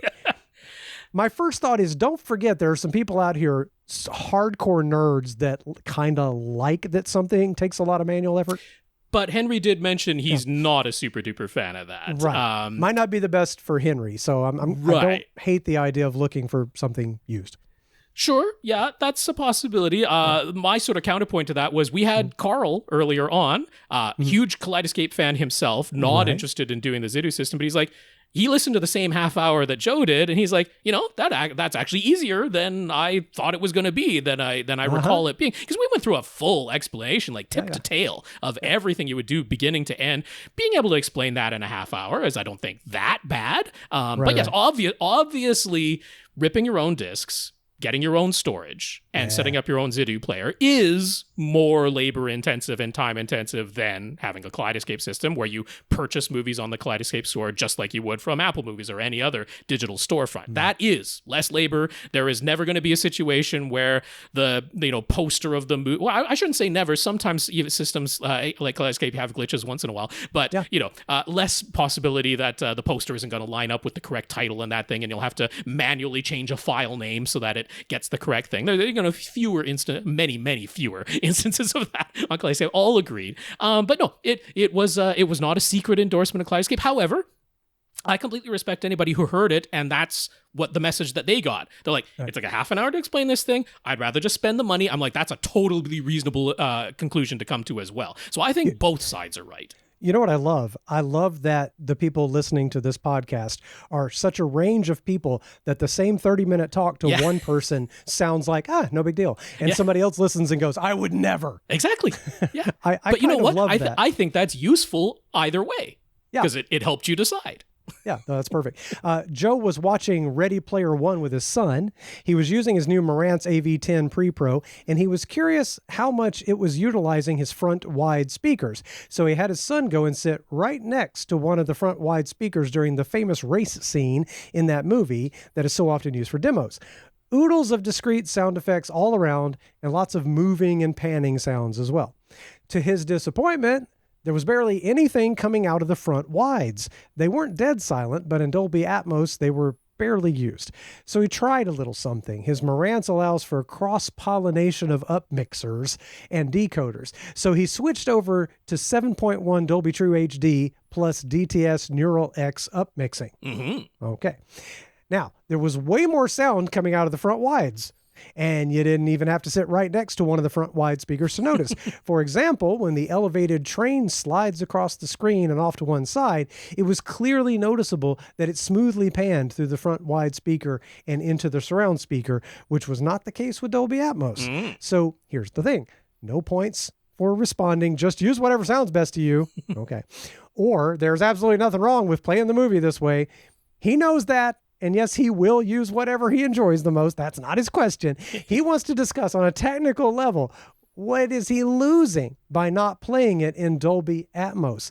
Dolby Atmos is what is on the disc or the Kaleidoscape file, not DTS. So even though he might prefer how it sounds with DTS upmixing applied to it, is he actually foregoing the creative intent? The Dolby Atmos mix was purposely made the way it was, so how much of that gets lost when you force it back down to a Dolby True HD 7.1 mix instead, and then apply a non-Dolby upmixer to it. And it's almost like he's speaking directly to me with that, because after all I just said earlier about I don't want things enhanced beyond what was intended for me to hear. So immediately my first reaction is, okay, somebody get the director on the phone. What did you want me to hear? Yeah. And I want to hear that. And so he's right up my alley with those last few comments where, you're not getting what was intended, one assumes. So I want to know, what did you want me to hear? Yeah, so I think actually, I mean, and I'm being genuine in this answer. I'm not trying to sidestep the question. The genuine answer is that that way of thinking of like that there is a correct, this is what the creator intended it to sound like, is, I think, a little bit misunderstood. That's not... there is, on the video side of it, it's very much that way, right? We have these nice, easy to... not easy, but definable parameters that we can measure and be like, this is exactly how far away from exactly what that shade of red was supposed to be. We can measure, be like, this is exactly how far away you were, or you got it right on. Audio just isn't the same. Audio doesn't have the exact same, these are exactly the parameters, because they are almost certainly making the Atmos mix first. They are almost certainly doing the mix and the mastering in Atmos, but it is unquestionably reproduced in a 7.1 or a 5.1 form. There is no scenario in a movie of that level where they created the Atmos mix and then did not at least check if it was an automated process folding the Atmos mix back down into a 7.1 channel mix. There is no scenario where someone didn't at least give that a quick listen and a pass to say, hey, the folding it down to the 7.1 is at least not egregiously bad to where we have to go back and do this again because something went wrong with it. At the very least. And in many cases, they focus more on the 5.1 or the 7.1 mix, and the Atmos is almost an add-on expansion to that, where, somebody listened to it and gave it a pass. But the notion that there is a singular correct way to listen to the movie is objectively not quite true. I got you. And maybe that's the wrong way to put it. I guess what I mean... In the South, we have a term called druthers. Yes, yeah. So you know that term, right? Oh, yeah. I'd rather What's have your my druthers? What I want to know then, I suppose, a better way of putting it is not what is the exact correct way to view this, but what's the druthers of the director, maybe? Like if the director could say, hey, I'd druther you listen to it like this. Yeah. This is how I'd rather you hear it. Yeah. Maybe that's more what I'm trying to get at. Yeah. It's not that it's illegitimate, and it's not that they didn't check it and say, yes, this is awful good. I like this. Because I know for a fact, from the radio days, that you might mix something for a recording, but it has to work on different systems. It has to work in mono, even though you're in stereo. Yes. So everybody has to be able to enjoy it, right? Yeah. And so you can't necessarily do everything you want to do. I can't hard pan something just to the left channel because it's going to be half volume in mono. Right. So maybe there's not just maybe, but definitely there's the same considerations when they're making Dolby Atmos mix. But I really would like to know what's your druthers, director? What would you really like me to hear? And I'd like to hear that. And I mean, for cool. directors, for movie directors, and again, I'm not sidestepping the question here. The movie director is going to say, I want you to hear it in the theater. Like that is sure. going to be a movie director's answer. Okay. He's going to say, but I'm asking purposely I'm not in the theater. What's their druthers for the home release, right? Yes, yeah. Yes. And I mean, honestly, again, not trying to sidestep, being genuine here, I think it might be a case by case basis, because there are directors who have said on the record, I mean, Christopher Nolan demands that you only get 5.1 releases. He's not ever going to put out something in Atmos until something changes with him. But there are other directors who are like, yeah, I'm fine. Atmos is the thing. Let's have an Atmos mix. But their honest answer is, I'd rather you hear it in 5.1 or 7.1. Like, that's my mix. And that is not going to be the same for every director. You're going to get a different answer from different directors. I think that's very analogous to audio mixers, audio engineers who they're almost making those multi-channel mixes because it exists, because somebody's asking for it. But really, what their druthers are the stereo mixes of the songs. Yeah. So to try and answer the question as asked, as directly as I know how to do, or my opinion of it. So the key thing to understand is, if you are listening to the 7.1 version of it, let's say you just never installed overhead speakers, and so you play it back in 7.1, this is Dolby True HD, there are no sounds that were anywhere in the mix that have like just disappeared and gone missing, right? Every sound is still present. So there's nothing like that on a technical level. There's not like there were any sounds that were in the overheads when you have them that have now just utterly gone missing. And the information that is there is designed in the home release for sure to be folded down to a 5.1 or a 7.1 mix. That is like unquestionable, that they know there has to be a version that gets folded down. So all the sounds are present, and that folded down version is very much intentional, and it's meant to be there. So then you go and apply an upmixer on top of that. It is doing its best guess of extracting based on now timing and phase type of information and relative level information. Okay, if I have this sound that has these relative levels and this relative timing, then by my upmixing algorithm, here's where it should be positioned. And that is not necessarily identical to when you have objects that you can manually manipulate in the Dolby Atmos mix and precisely place them.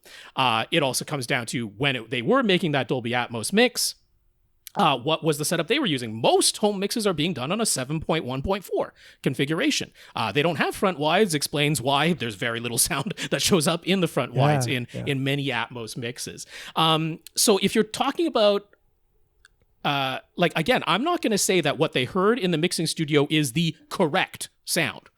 It is the sound that the mixer heard. Somebody okayed it based on that, or based on what they heard in the mastering suite. But it's not necessarily the correct mix, because they are very often, like we've talked about in the past, using that playback as a tool where certain sounds actually stand out to them more than they intend the home experience to be like. So it is not literal, I want to hear literal one for one what they heard in the mixing studio. That's a bit like, I only ever want to see a sculpture from really up close the way the sculptor saw it when he was chipping away at the marble. Well, that wouldn't be. You were meant to take a step back, right? Of course, to view it as the audience, and you're kind of meant to hear it in the home, not necessarily in the mixing studio. But if you are like, well, I'm going to recreate the same system that they used, well, you'd have to somehow know, okay, this one was done on a 7.1.4, this one was done on a 9.1.6, whatever it was, and say, okay, that's as close to it. So you can say, look, if I have a 9.1.6 setup like Joe does, then I'm covering everything that they might have. If they decided in their mixing booth just to not put any sounds in the front wides, well, that's what they did, and objectively, that's as close to what they heard as what it is. But when there's that panning information that moves from the front left speaker to the surround left speaker, and an upmixer is like, hey, it just panned from there to there, why don't I put some of that sound into the front wide that's in between, physically in between those two speakers? I don't think that's doing anything wrong.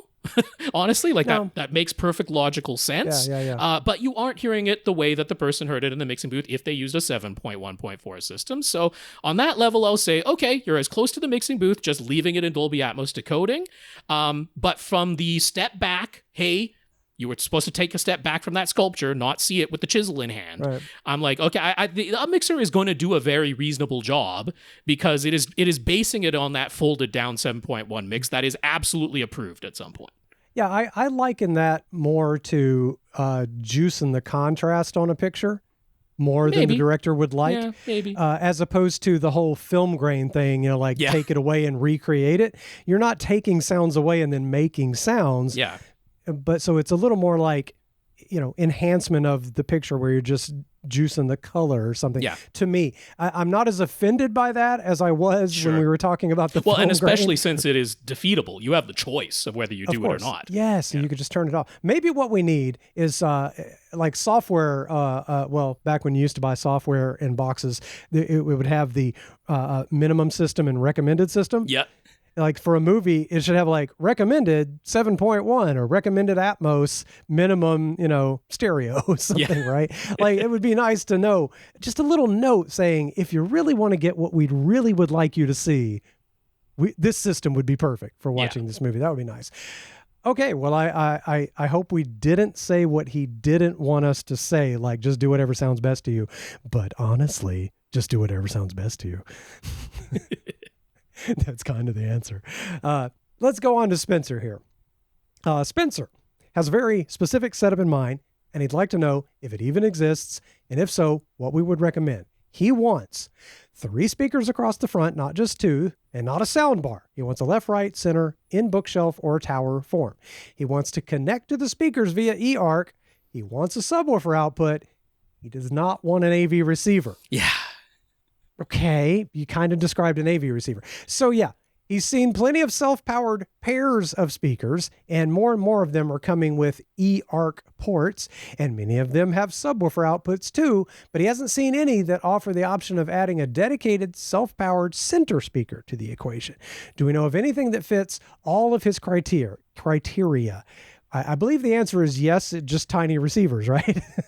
Well, I mean, that's what I'm going to end up saying because straight up the answer is no. I don't know of anywhere it's like a self-powered trio of speakers that is left, center, right. You plug an eARC connection into one of those speakers, and then it goes across 3. Yeah, like you say, plenty that do too, right? Pairs of self-powered speakers. Plenty of them have eARC ports now, but not a trio of speakers. So because even in the stereo speakers that receive eARC, it's like you have a tiny AV receiver inside one of the speakers. Well, sort of, yeah. But yeah, sort physically, of. there's no separate box. Right.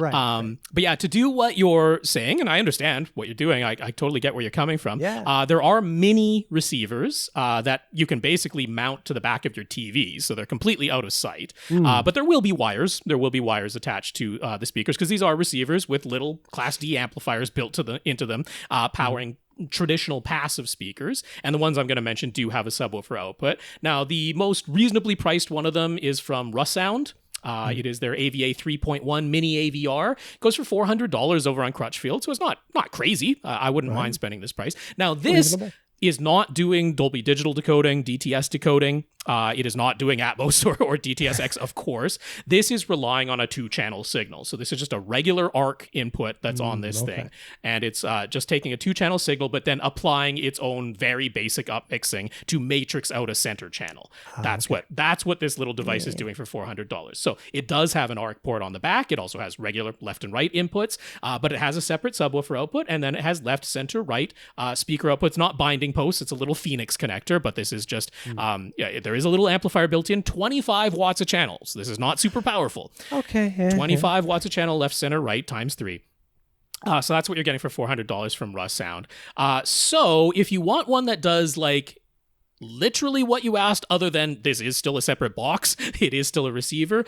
The company Audio Control, they have their Bijou 3100. This really is eARC. It really is doing all the way up to True HD and DTS HD Master Audio decoding, but then outputting only a 3-channel version of it, left, center, right, but fully discrete, left, center, right, no upmixing happening here, discrete subwoofer output as well. The problem is they charge, based on their dealers, between $1,600 and $1,800 for it. Now, Ouch. You can probably negotiate that price down a bit, but it is is not going to be cheap, and it's well more expensive than most full-fledged AV receivers. Right. They know the type of market that they're going after. There is one from Snap AV, their Episode Mini AV receiver, but it is 5.1 only. If you do not physically hook up surround speakers to it, it is still putting sound into those surround speakers because it is a 5.1 mix. There is no down mixing in there. It's just straight 5.1 decoding. That's all the Episode Mini AV receiver understands how to do, and it's still expensive too. It's like a little $1,200 device or $1,100 device. Yeah. So to me, the Rust sound makes the most sense because it's at least somewhat reasonably priced. It does basically what you want and is very easily hidden without costing a total arm and a leg. But yeah, there's nothing that's exactly what you asked for. Yeah, that I don't know. Can you hide a receiver somewhere? Right. Like, where can we put it? Oh, no, I think it was just like, hey, can you get a trio that works the way the self-powered pairs do? Yeah, and unfortunately, no, that is just... Nobody's making that yet. Nobody, yeah. So moving on to Ilango. Question from Ilango. We previously detailed the full basement renovation that Ilango and his wife undertook last year. Everything was stripped down to the foundation, which allowed him to fully soundproof the new home theater space and separate it from the new home gym on the other side of the basement wall. We have many pictures to show you, and it is amazing work. It was a pricey and difficult project, but the end result has been excellent. He put a ton of planning into the theater space, but always knew that he wouldn't actually buy and install all of the theater gear until a later date when his kids are a little bit older. Since they are essentially using it as a playroom for the time being, he is taking the approach of adding pieces of home theater gear little by little. Since the room is very long, 31 feet by 14 feet, and the door is at the top of the basement stairs, he decided against having surround back speakers, but he pre-planned and pre-wired for a 5.4.6 speaker configuration that uses 2 pairs of surround speakers. The idea is to have 2 rows of seating when it becomes a full-blown home theater. Okay. Yeah.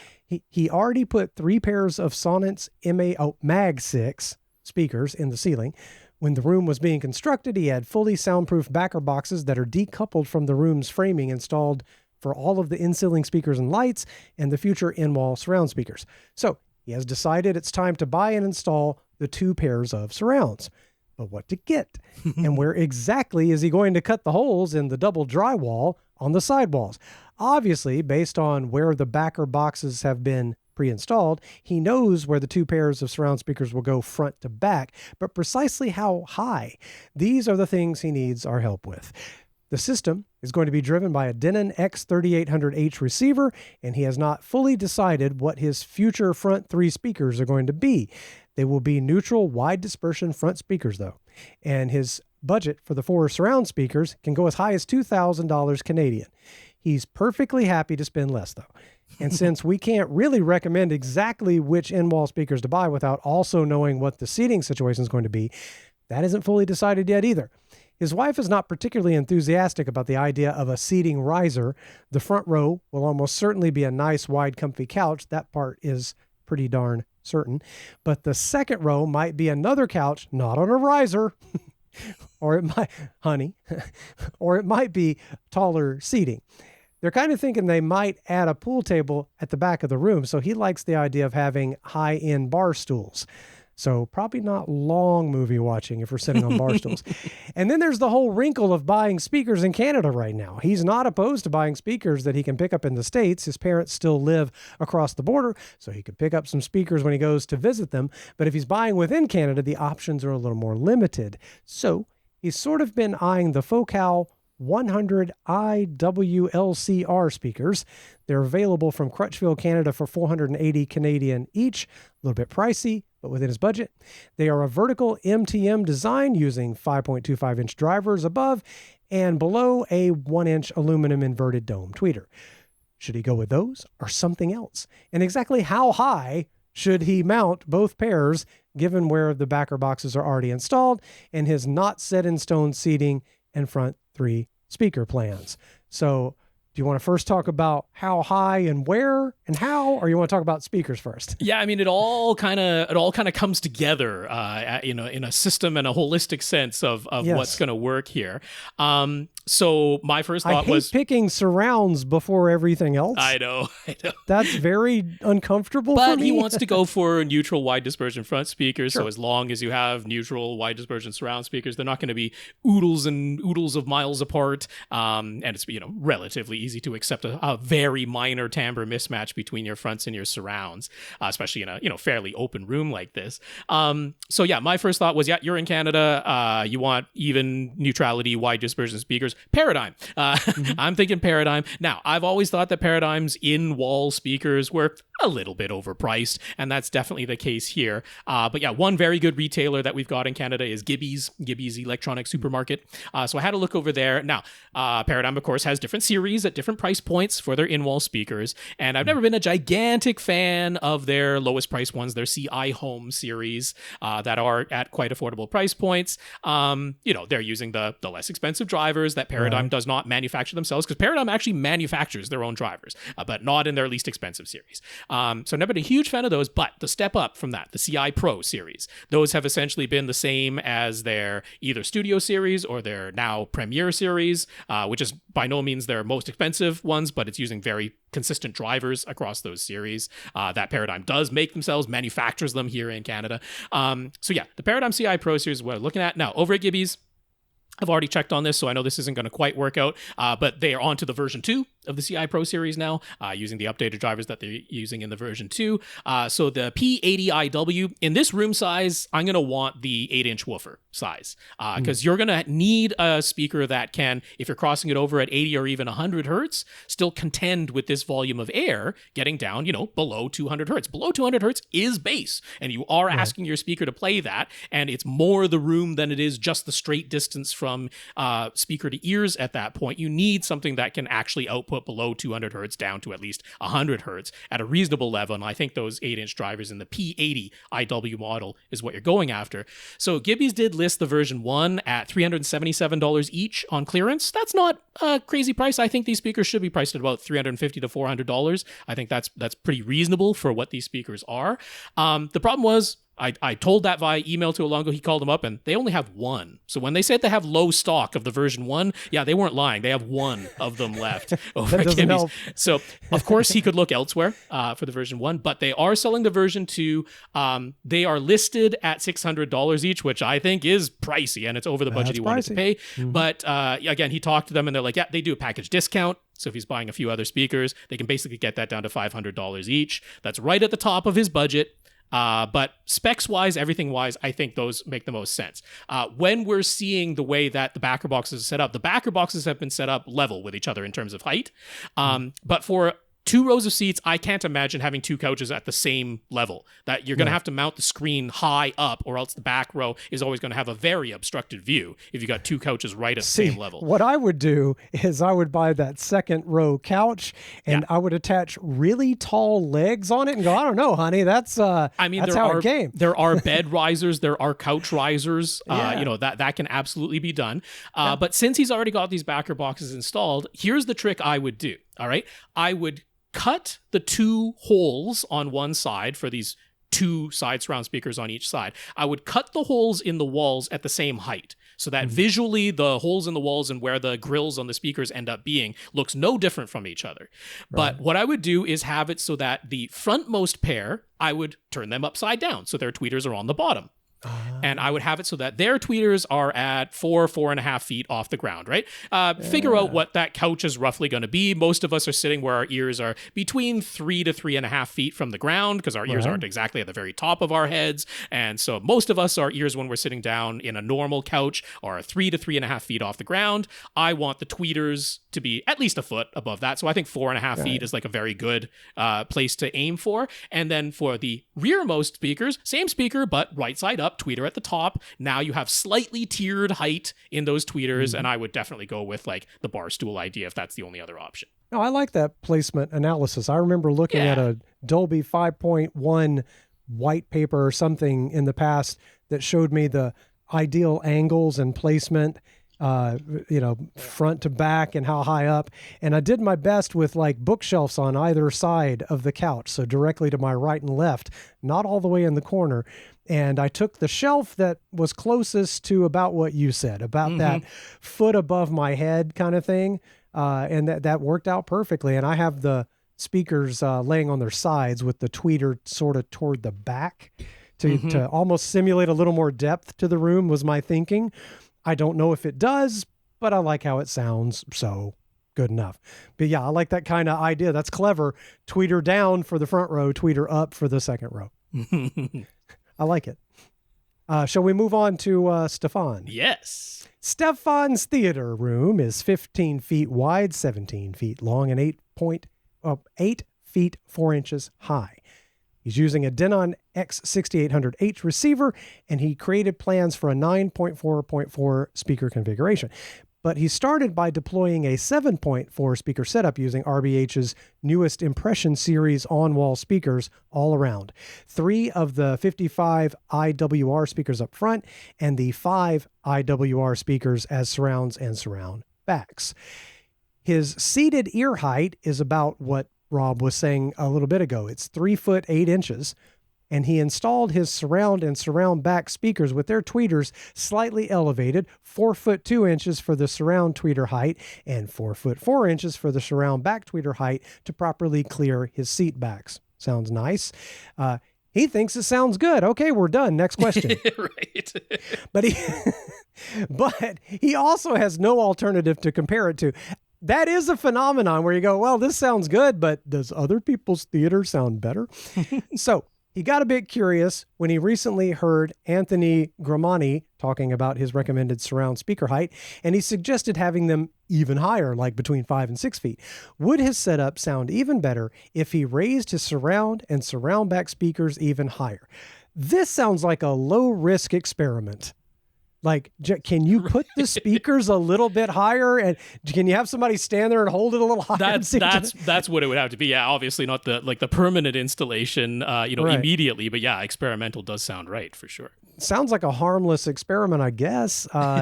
My guess would be you're not going to get a huge change. I think you've made a pretty good calculation. Your surround backs the higher frequency sounds are very directional. They're getting over the back of the seating. They're hitting the back of your head and the back of your ears. So yeah. I don't know how much better it would sound if they were up higher, maybe angled down to your head. I don't quite buy the idea that somehow higher up there is going to be better. No, this is another case of, like Anthony Gramani is saying something in a somewhat generalized sense, and people are like, is that the precise answer? Like, it has to be exactly that. Please keep in mind, Anthony Gramani almost only deals with $300,000 plus theaters. Ooh. And so they tend to be larger than a lot of what we are doing on this podcast. Not everybody. We've had some people with some very large theaters here. That's true. But, it tends to be the case where, he's got 7 or 8 people sitting across each row. So if everybody is going to have a clear line of sight from ears to tweeters, then those speakers have to be a little bit higher up, right? You got a 3-seater couch, that tweeter really only needs to be about a foot above your seated ear height, and that's more or less exactly what you've done, right? Really what matters is clear line of sight, because, look, Dolby is not wrong in their diagrams when they're like, hey, have all the speakers at ear height when you have one listener who's sitting in the perfect center of all those speakers around them. Like, that's right. That's what you want. No seat back, person sitting on a stool all by themselves, no friends in the world, and all of their tweeters are exactly at ear height. Like, they're not wrong, but it's just like, okay, if I have a friend, then I want both of us to be able to hear the sound clearly, so I'm going to elevate it a little bit. I honestly, I don't think you even need to run the experiment. Leave your speakers where they are. Sorry, I don't know why no friend in the world made me laugh so hard, but you snuck that in there so well. That's their lonely Dolby diagram. Just the friendless person. I've got such a good theater. Why am I still sad? Yes. Couple more questions. Do we think he should go forward with his initial plans to add front wides? He had initially planned to position them so that their tweeters would line up with a straight line drawn from his front speaker tweeters to the surround speaker tweeters. So the front wides would be a little bit higher than the front left and right, but a little bit lower than the surrounds, so that the plane of audio is tilted down toward the front of the room. Is that the correct approach? Because if so, he'll need to nail down that surround speaker height first. Would we like to answer that before I move on to several others? Yeah, I can, because your front wide tweeters should be at seated ear height. They should be at the same height as your front left and right speakers.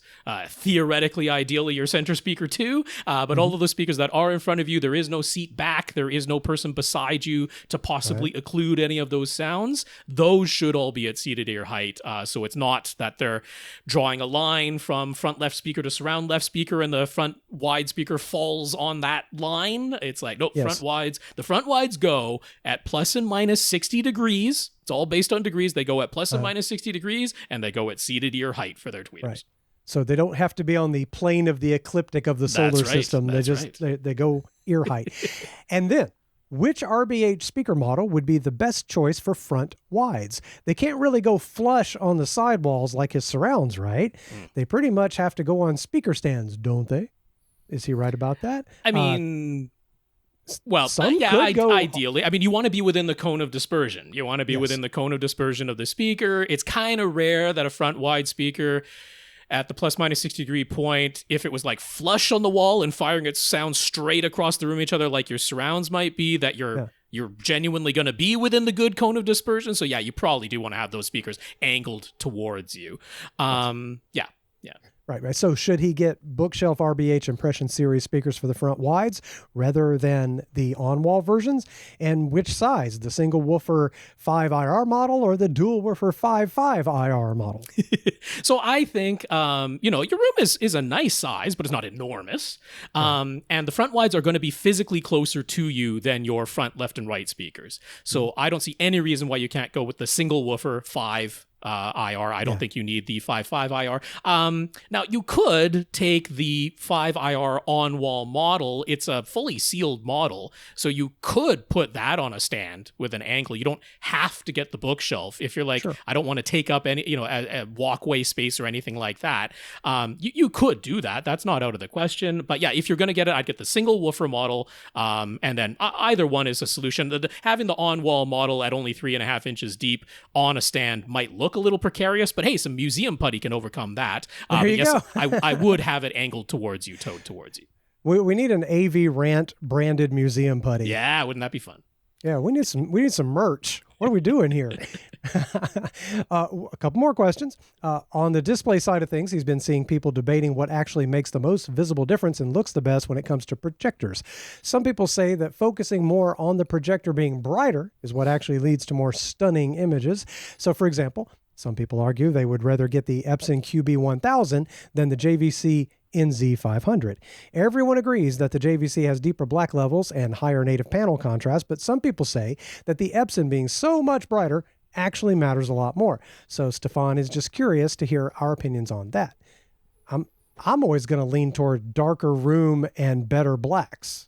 That's the thing. There's so many other variables with a projection setup. It depends so much on that ambient light level, and then a good degree on what screen you're using as well.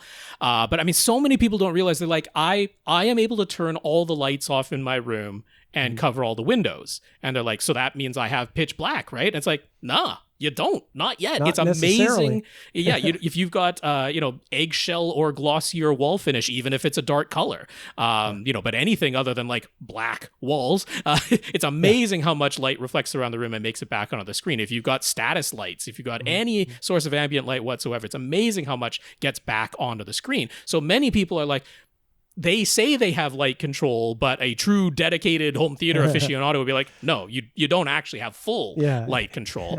You need a black velvet room. Yes. And so for that reason, it's very easy to come across a scenario where they're like, hey, the black level between this Epson and this JVC is not dramatically different. Maybe I can tell the difference side by side at the same time, but like it's not a dramatic difference in my room. And I can totally believe that. I can totally believe that, because even in a room where you can turn the lights off and close the windows, like I say, it's still not true full light control. You've got white walls that are glossy. It's like, nah, that you're not going to see a gigantic difference in black level. So there, in that scenario, it can be like, yeah, the brighter projector is noticeably going to look more pleasing than the higher contrast but dimmer projector, because where the black floor ends up is not up to the projector in that room. Where the black floor ends up is due to the ambient conditions. So you're not seeing the advantage of that JVC on the bottom end, but you are seeing the advantage of the Epson on the highlight end. So that argument totally makes sense to me. So it really depends on your room. If I have a blacked out theater, okay, black matte walls, no status lights, a blacked out back heave of a theater, I want the JVC. There's like no ifs, ands, or buts. That would be amazing, but it's just so hard. Yeah. So yeah, I think that explains it. And I don't really blame the people who make those different claims, but I do blame the ones who like assume they know everything they're talking about, and they're like, the black level difference is not that great between the Epson and the JVC. I'm like, no, it is, but your room doesn't allow for it. You haven't considered that side of things, those other variables. For instance, our living room could never. There's no way for me to get it black, because even in the darkest night, if I closed the doors to that space and turned all the lights off, my window treatments just don't black it out. And there are street lights. Yeah. I'm in a neighborhood that has street lights. So it's contrast that is king. It's contrast that's my take on it. Contrast is king. So if your room allows for the deeper black level that the JVC is capable of producing, you will get the higher contrast as a result. Even with the highlights not being as bright as the Epson can get, you'll have the higher contrast, and that's what I want. Right. So I think we can move on to David. Let's do it. All right. David is in the U.S. military, and he is currently stationed in Japan. He and his wife were living on base the past few years, but now they're moving off base, so he will have a new home theater to set up. Cool. They looked at over 25 houses before finally deciding on their new place. I remember doing that years ago, which is American style, his new place, or at least what builders in Japan think American houses are like. Most Americans would likely still find some of the differences rather shocking at first. Most obvious is that it's a small house. And he's coming to us to help him figure out what audio gear to sell or get rid of because he needs to downsize. I do think that's kind of adorable that, like, here you go, American house like you guys like it. And it's still very tiny. But the big difference with this American style house is that the walls are drywall. Most traditional houses in Japan still use paper shoji doors with tatami mats. Am I saying all that right? I hope so. That's right. For the flooring finish. So this house does feel more American than that. Before getting into his questions, he just wanted to say that AVRant's advice has really helped him ever since 2015. He has moved multiple times, and our logical and real-world approach has allowed him to be happy with all of his setups. It's good to hear. That's so good to hear. For example, his most recent place on base was a townhouse with an open floor plan, but it might have been his most enjoyable setup so far, going for speakers with wide, even dispersion and neutral frequency response, as we were mentioning before, plus 2 subwoofers separated across the room from one another, and then placing absorption panels wherever the room reasonably allows made such a huge difference. And boy, that does sound like the AVRant recipe, doesn't it? It sure does. That sounds perfect. You gotta live in the real world. There you do. So don't get too hung up on the minutia, and chasing so-called perfection is his advice. It's mine too. There's actually a strong audiophile culture in Japan, but listening to us has helped him steer clear of setups he now realizes would have cost way more and not sounded nearly as good. Neato. So before getting to his specifics, just out of curiosity, in a traditional Japanese house with shoji doors and paper room dividers, how much do those visual enclosures count as airtight when it comes to wanting to pressurize the space with deep bass? Also, they saw one house where the dividers and doors were plastic instead of paper. Would those just end up being vibrating membranes if he used his subwoofers in there? Look, all of it's a vibrating membrane. Sure.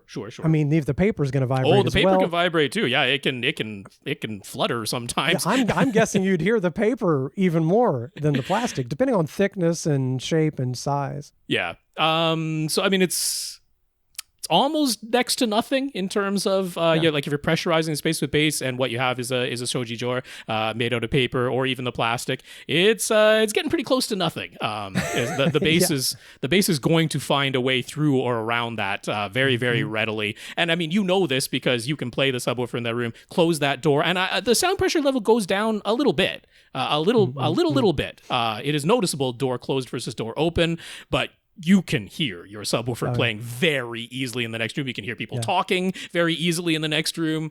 Japanese houses, traditional Japanese houses, you need to be quiet if you're not going to bother other people in the house. The sound gets through very, very easily. It's close to nothing. If we were calculating how much space am I actually trying to pressurize inside of this house, you're not really counting the paper dividers. Man, those kind of walls, everybody better go to bed at the same time. I'm thinking about my night owl self sitting up watching movies, and my wife is 1, 2, 3 walls away. Mm-hmm. And I can almost watch whatever I want, not reference volume or anything, but I can watch what I want. Yeah, you're not getting away with that with those kinds of walls.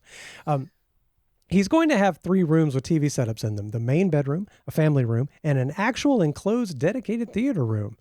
Wow. Yeah. He's pretty much set as far as the bedroom goes. He'll have a 55-inch LG A1 OLED in there, along with a Yamaha YSP 1600 soundbar. Excellent. Of note, there are lots of recycle shops in Japan that have oodles and oodles of used electronics and audio gear to buy. I'm so jealous. We don't have squat for used audio in this town. You can get on Facebook Marketplace and somebody might have a receiver. Right. They also pay if you want to sell them used equipment. Not a lot. You could potentially get more selling elsewhere, but it's definitely convenient. So that's where he got the Yamaha soundbar. He's got his oldest OLED, a 65-inch LG B8, does what I watch, that he's going to put in the family room. And then he recently got a 65-inch LG C4 for the theater room. Do we expect that will be a noticeable step up from his B8? So we're going B8 to an LG C4. How noticeable is noticeable, Rob? Right. So side by side, the LG C4 is brighter. That is measurably, objectively, and subjectively noticeable. It is brighter, but this is nowhere near the noticeable difference as when you got your first OLED. When you got your first OLED, which might have been that B8, that would have been whoa, I've never seen TV look like this. The C4 is going to be like, that's a little brighter. But there's not a ton.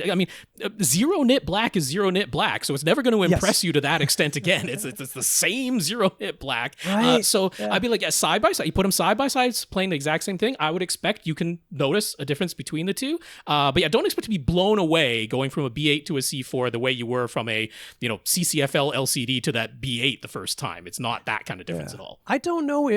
Are we to a point now where you're never again going to be blown away by a new screen? Have we crossed that threshold already? When did that happen? Maybe 3 or 4 years ago? Because no matter how good these OLEDs get, they're not going to blow you away compared to what I'm watching. Yeah, it's not day. It's kind of like how Ultra HD Blu-rays from 1080p Blu-rays are not the same gap as VHS was to DVD, right? God. Like that was just such a gigantic gap. It's not the same size gap.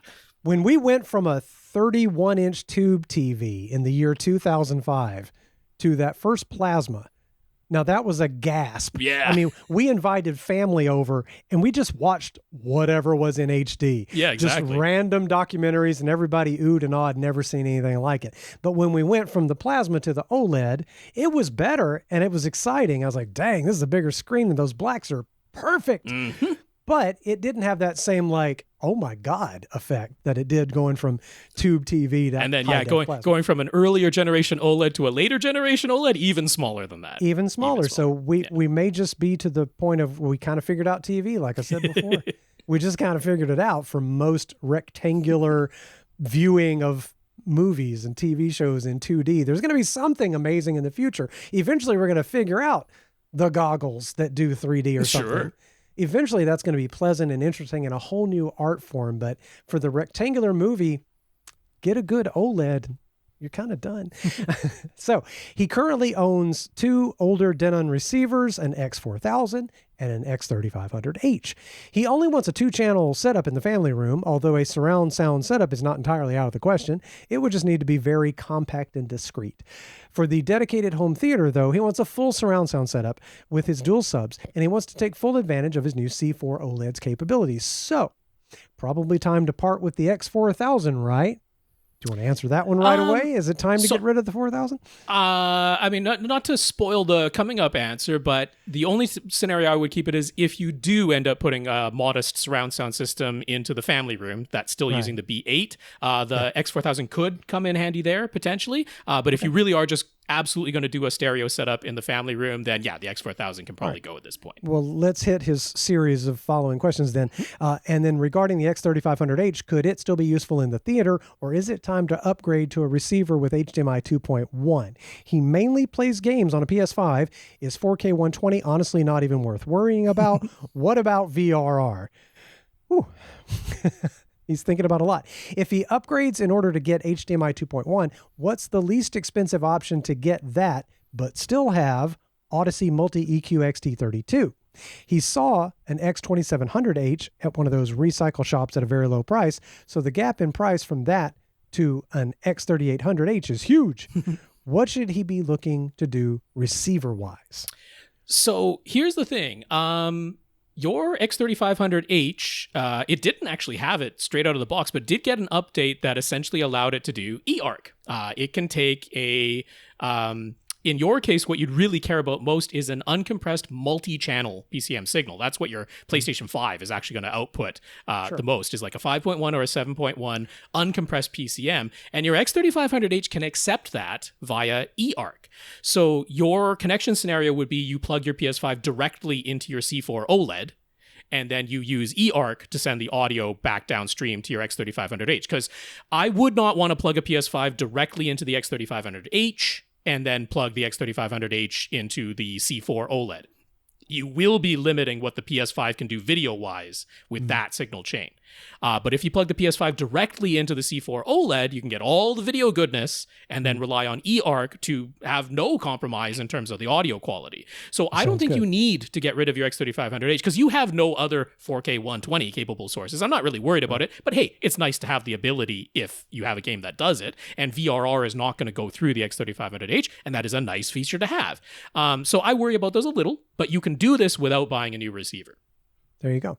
Another question. The dedicated theater room is 10 feet by 11.5 feet and by just under 8 feet. So things are going to be a tight fit. He's got his pair of SVS PB1000 subs. No real intention to replace them, but he was thinking a pair of SB2000 Pros would save floor space. Would they be a sound quality upgrade though? They sound really good, I can tell you from experience. Oh, yes. Yeah, I mean, technically speaking, at 20 hertz, they'd be a slight sound quality downgrade. The PB1000s being the ported, even though they're a series below, they output more 20 hertz sound. But this is an enclosed 10 foot by 11.5 foot by just under 8 foot room. Small a pair room. of SB2000 Pros will have no problem pressurizing that small enclosed space. But I mean, that's a lot of money difference, to go to those. So yeah, so PB1000s will be absolutely crush that room. SB2000 Pros on a technical level, actually a slight downgrade in terms of 20 hertz output for that room size, no problem. Right. So in other words, if he can stand the floor space going to the PB1000s, right, stick with that just fine. Yeah, there's no need to replace them, that's for sure. Sure, of course. He's got lots of speakers, and he needs to say goodbye to some of them. He's not saying he has a problem. That's where he needs the most help deciding what to do. His smallest speakers are a set of 3 focal birds with 2 focal little birds. As we know, they're not actually as tiny as people first imagine, but they are the smallest and easiest to place out of everything he owns. The theater is going to be set up so that it's wider than it is long. So his 65-inch C4 on the 11.5 foot wall, then his 2 subs at the midway points of the 2 10-foot walls. There's a window on one side, the bottom of which is 3 feet off the ground, and then a closet door that still needs to be able to open on the other side wall. So if he wants his surround speakers to be perfectly even, a pair of the little bird speakers are the only ones he owns that will fit. Wow. Otherwise, he will either need to put a surround speaker below the window, which would be too low, right? Yeah, it sounds too low. That's a little low, yeah. That's pretty low. Or he will have one surround speaker a little farther forward so that it clears the closet door, and one surround speaker a little farther back so it clears the side of the window. So he was thinking a pair of little birds as surrounds in the theater, and then a pair of birds in the family room, since he just wants a compact 2-channel setup in there. Let's mention all the other speakers he has. Yeah. Buckle up, everyone. a pair of Mordaunt short MS-908 towers. They've got dual 5.25-inch woofers plus a 10-inch side-firing bass driver on each tower. Honestly, he can't figure out anywhere he could put these in the new house, but they were the first high-end speakers he ever bought himself right after college, so they hold a sentimental value for him. They're like puppy dogs at this point. That said, he's genuinely used them for 26 years, so is it simply time to say goodbye? It sounds like it.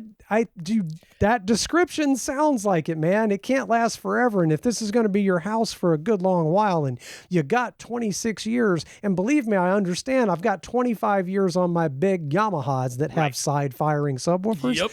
They're 15-inch side-firing subwoofers, and they're big Haas speakers. And if I was moving to somewhere small, yeah, it might have to change. So, yeah. maybe? I mean, really the only alternative is you rent storage, right? That's what you're facing at. Either you're renting storage to put them in and not use them, or it's time to move on. I mean, you got 26 years of good service out of these speakers. Yeah. It's not like they didn't perform their function. I totally get the sentimental value side of things. I do too. But this is also one of those things where, hey, when you're retired, you're going to be one of those guys who's like out there searching for those speakers that you let go 20 years ago, and that can be a fun little project in your retirement. So sure. Is there anyone else you can give them to who needs speakers, and then you sort of buy them back from them or later? It's you have family back in the USA that you can ship them over, but I mean all of this stuff costs money, right? It's either you pay money to rent a storage space, or you pay money to ship them back home, or you give them to someone who can hold on to them for you. Like those are the only alternatives. But yeah, it absolutely sounds like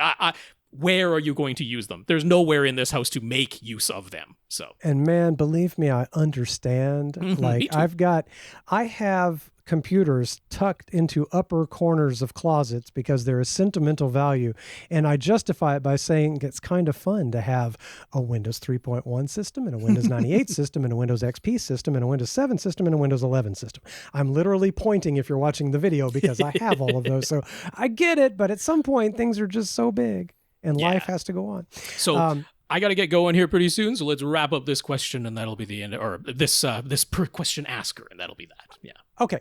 A 5-speaker set of RBH signature speakers, 661 SE left, center, and right, and 66 SE dipole surrounds is another set of speakers he has. He's looked around, and his top choices to replace these while in Japan would be KEF, Dolly, Focal, or JBL. But is he correct in thinking any of those would be a case of different but not necessarily better?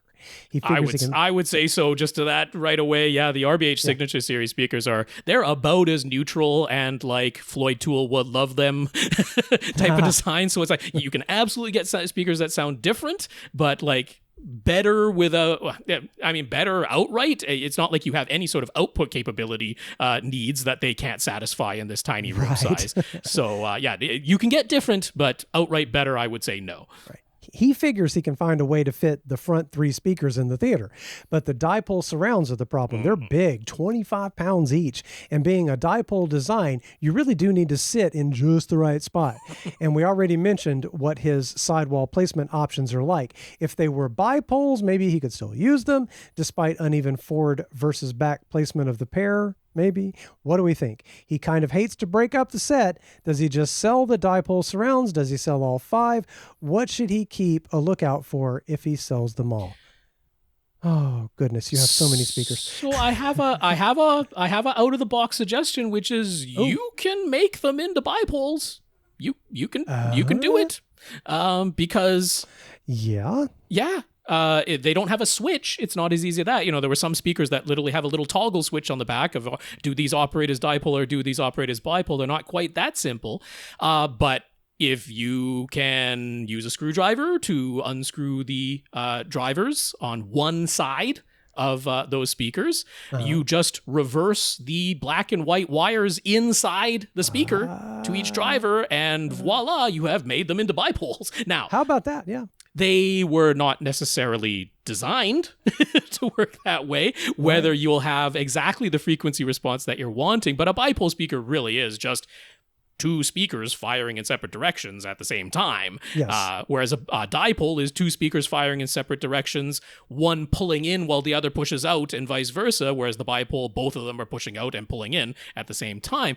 That is something you can do. Now, it's not necessarily straight as easy as taking off the connectors of the red and black and flipping them, because very often inside the speaker, I don't know what the case is inside your RBH, but very often the black connector is like physically wider than the red connector. They do that so that it's not super easy to mix them up by mistake. But that is a very easy rewiring process. You don't even have to solder it if you don't want to. You can compression fit, the correct size onto each other. So yeah, it's flipping the red and black wires inside. If that's all it takes, I might keep them together. And I don't have a big problem with my surround speakers. One of them is very slightly forward of the other. That's not a big deal. I'm not, especially when they are bipoles, the super wide dispersion flying out all directions in the room. I don't know. He's saying they're 25 pounds. They're big. He describes this house in this room. But they're also going right above his subwoofers, so they're not really taking up any additional floor space. Yeah. But that is just an ominous big box on a wall of a small room. And just consider maybe someone else needs that set. Maybe you want something new. New is fine. It's okay. Like it's just, I don't know. They don't sound appropriate for the room exactly. I mean, all of these speakers are bigger than needed for that room size. Yeah, that is the truth. And I mean, out of those, I would feel very comfortable with you getting some like KEF Q series speakers. That's the first thought in my mind, because they're very appropriate. You get the smallest bookshelves all around, and they have a nice on-wall version as well in the present KEF Q series. That would be a very nice surround speaker. So that's my first thought. A very easy will definitely work. Nice, wide, even dispersion from those KEF speakers. So that is my first thought if you do replace them for size purposes. But there is a way to keep that RBH set together. Yeah. See, I'm also trying to help as someone who suffers from the same phenomenon of nostalgia for objects. I'm just trying to help, like, maybe that particular set. You might want to change. Then you get a much nicer look in the room. That is the thing. And you don't have to go fiddling with it and taking it apart and trying different things. It's easier to mount. I don't know. Maybe it's time for those to go. He's also got a pair of EMP Tech E3B satellites. He had hoped they'd make for a good match with his 5 RBH speakers, but they just can't keep up. Even just 1 meter away, they can't hit full reference volume without making weird noises. So time to just get rid of these, right? Yes. Yeah, that sounds like the recycle shop is the right place for those. Yeah. Perfect. Now you're getting it. Your analysis is working there. And finally, he made 6 of his own 2x4 absorption panels, 2 feet by 4 feet absorption panels. They're 2 inches thick. Rock wool is very affordable in Japan, so he can easily make more. Lumber is really expensive, though. Super high quality, but expensive.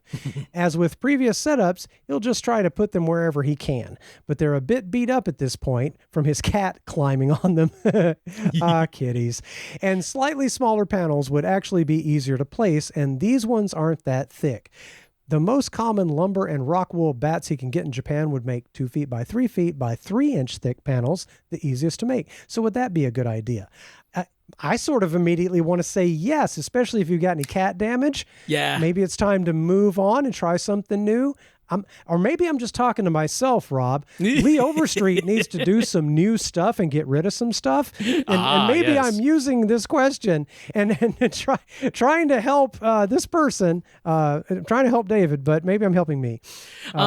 So, I mean, I rather like that idea. It sounds like it's about time to spruce up or replace the panels that you already have. I would ideally like the panels to be a little bit thicker, 2 inches like we talked about. I don't know if it was that last week or the week before, but, that really is only the vocal range and not even the entire human vocal range for a bass male voice. I would like thicker than 2 inches, ideally. 3 inches, well, hey, if that's as thick as you can go, I have no problem. Thicker than 2 inches would be nice. The only thing I'll say is you don't have to make the frames out of lumber. That's true. I posited because I haven't done it myself, but we had a listener write back who said they very successfully did my little posited idea of corner bead. Corner bead is, really expensive, at least in North America now. Since they don't use as much drywall for houses in Japan, I'm not sure whether corner bead is actually like super duper affordable or not, but it's quite easy with just some tin snips and some corner bead to put together, skeleton frames for your panels at a very inexpensive price, and it doesn't have to be lumber. But yes, 2 foot by 3 foot by 3 inch thick panels, I got no problem with that if that's the easiest thing for you to make, and it's time to spruce up your panels anyway. I'd say, go for it. And get creative with the frames. I'd love to see if you can find another material besides classic lumber. That would be very cool. Yeah. Rob, I know it's time for you to go. It's time to go. That means we have Adam and all of Saucy's questions. We didn't get to any of them still on the list, but that's okay. He said it was okay. That's right. They're there for next week. So I'll just pop up to the top here to thank our listeners of the week once again before we go. We've got our 129 patrons over at patreon.com/AVRant podcast. Huge thanks for the financial support there. If anyone donated via PayPal this week, we will thank you next week when Tom lets me know if that was the case. But thank you in advance anyway, in case there was anybody who sent in a PayPal donation. I want to thank Dan for getting in touch with Adam through me to say, hey, he can offer a Emotiva XMC2 Pre-Pro at a much, much lower price than he could get even the Tone Winner at. So that cool. Would be very cool. And then, yes, notes of gratitude from Jack, Greg, Vince, Joe, Ilango, Karl, and David, just for keeping the podcast going through whatever might be happening in the world every week. So thank you very much for those notes of encouragement and gratitude, because we really appreciate them. And we really appreciate everybody who continues to listen and send in your questions. If you want your question answered on this here podcast, all you have to do is ask. Send it to question@avrant.com. That's our email address. It's by far the best way to get in touch with us. So that's not all the thank yous, because thank you to Lee Overstreet for fixing all of the crazy technical issues we had before and sticking through what is now a 3-hour and 15-minute session because of all of those technical hurdles and how long I've been struggling since before noon because things weren't working right here. And so my apologies to any listeners or viewers that could sort of tell I was flustered at the beginning. I have calmed down throughout the podcast, and also forgive me if it was weird that I was eating fresh blueberries the whole time. No problem. I'm kind of starving, and these grow in our front yard, and it's the season, and they're wonderful. Gotta keep the energy up. Also, thanks to Skype for not failing during this call. That's fantastic. How is this on these happening? I don't know. I don't care. I don't want to know. It's just great that it did. I'm calling you from somewhere else in the multiverse where Skype is the big winner, and there was never Zoom. I don't know how this is working. You're going to have to port over to Teams now in case we need you in the future, because apparently we can't count on Jammy, but hopefully we'll get that sorted out eventually too. We'll see. I'm not going to do anything just yet. I still love Skype, and I love it even harder today. But I can't call you, so... Just tell me when you want to call. All right. Well, with that, on behalf of Tom Andrew, this has been AVRant. My name is Rob H. And I'm Lee Overstreet. Now go out and listen to something.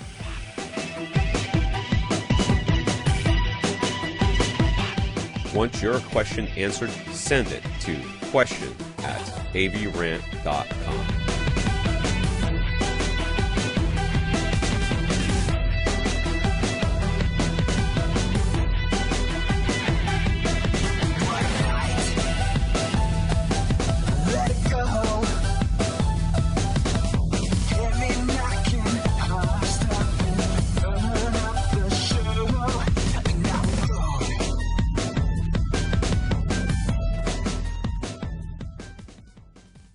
This is AVRant. Now go out and listen to something.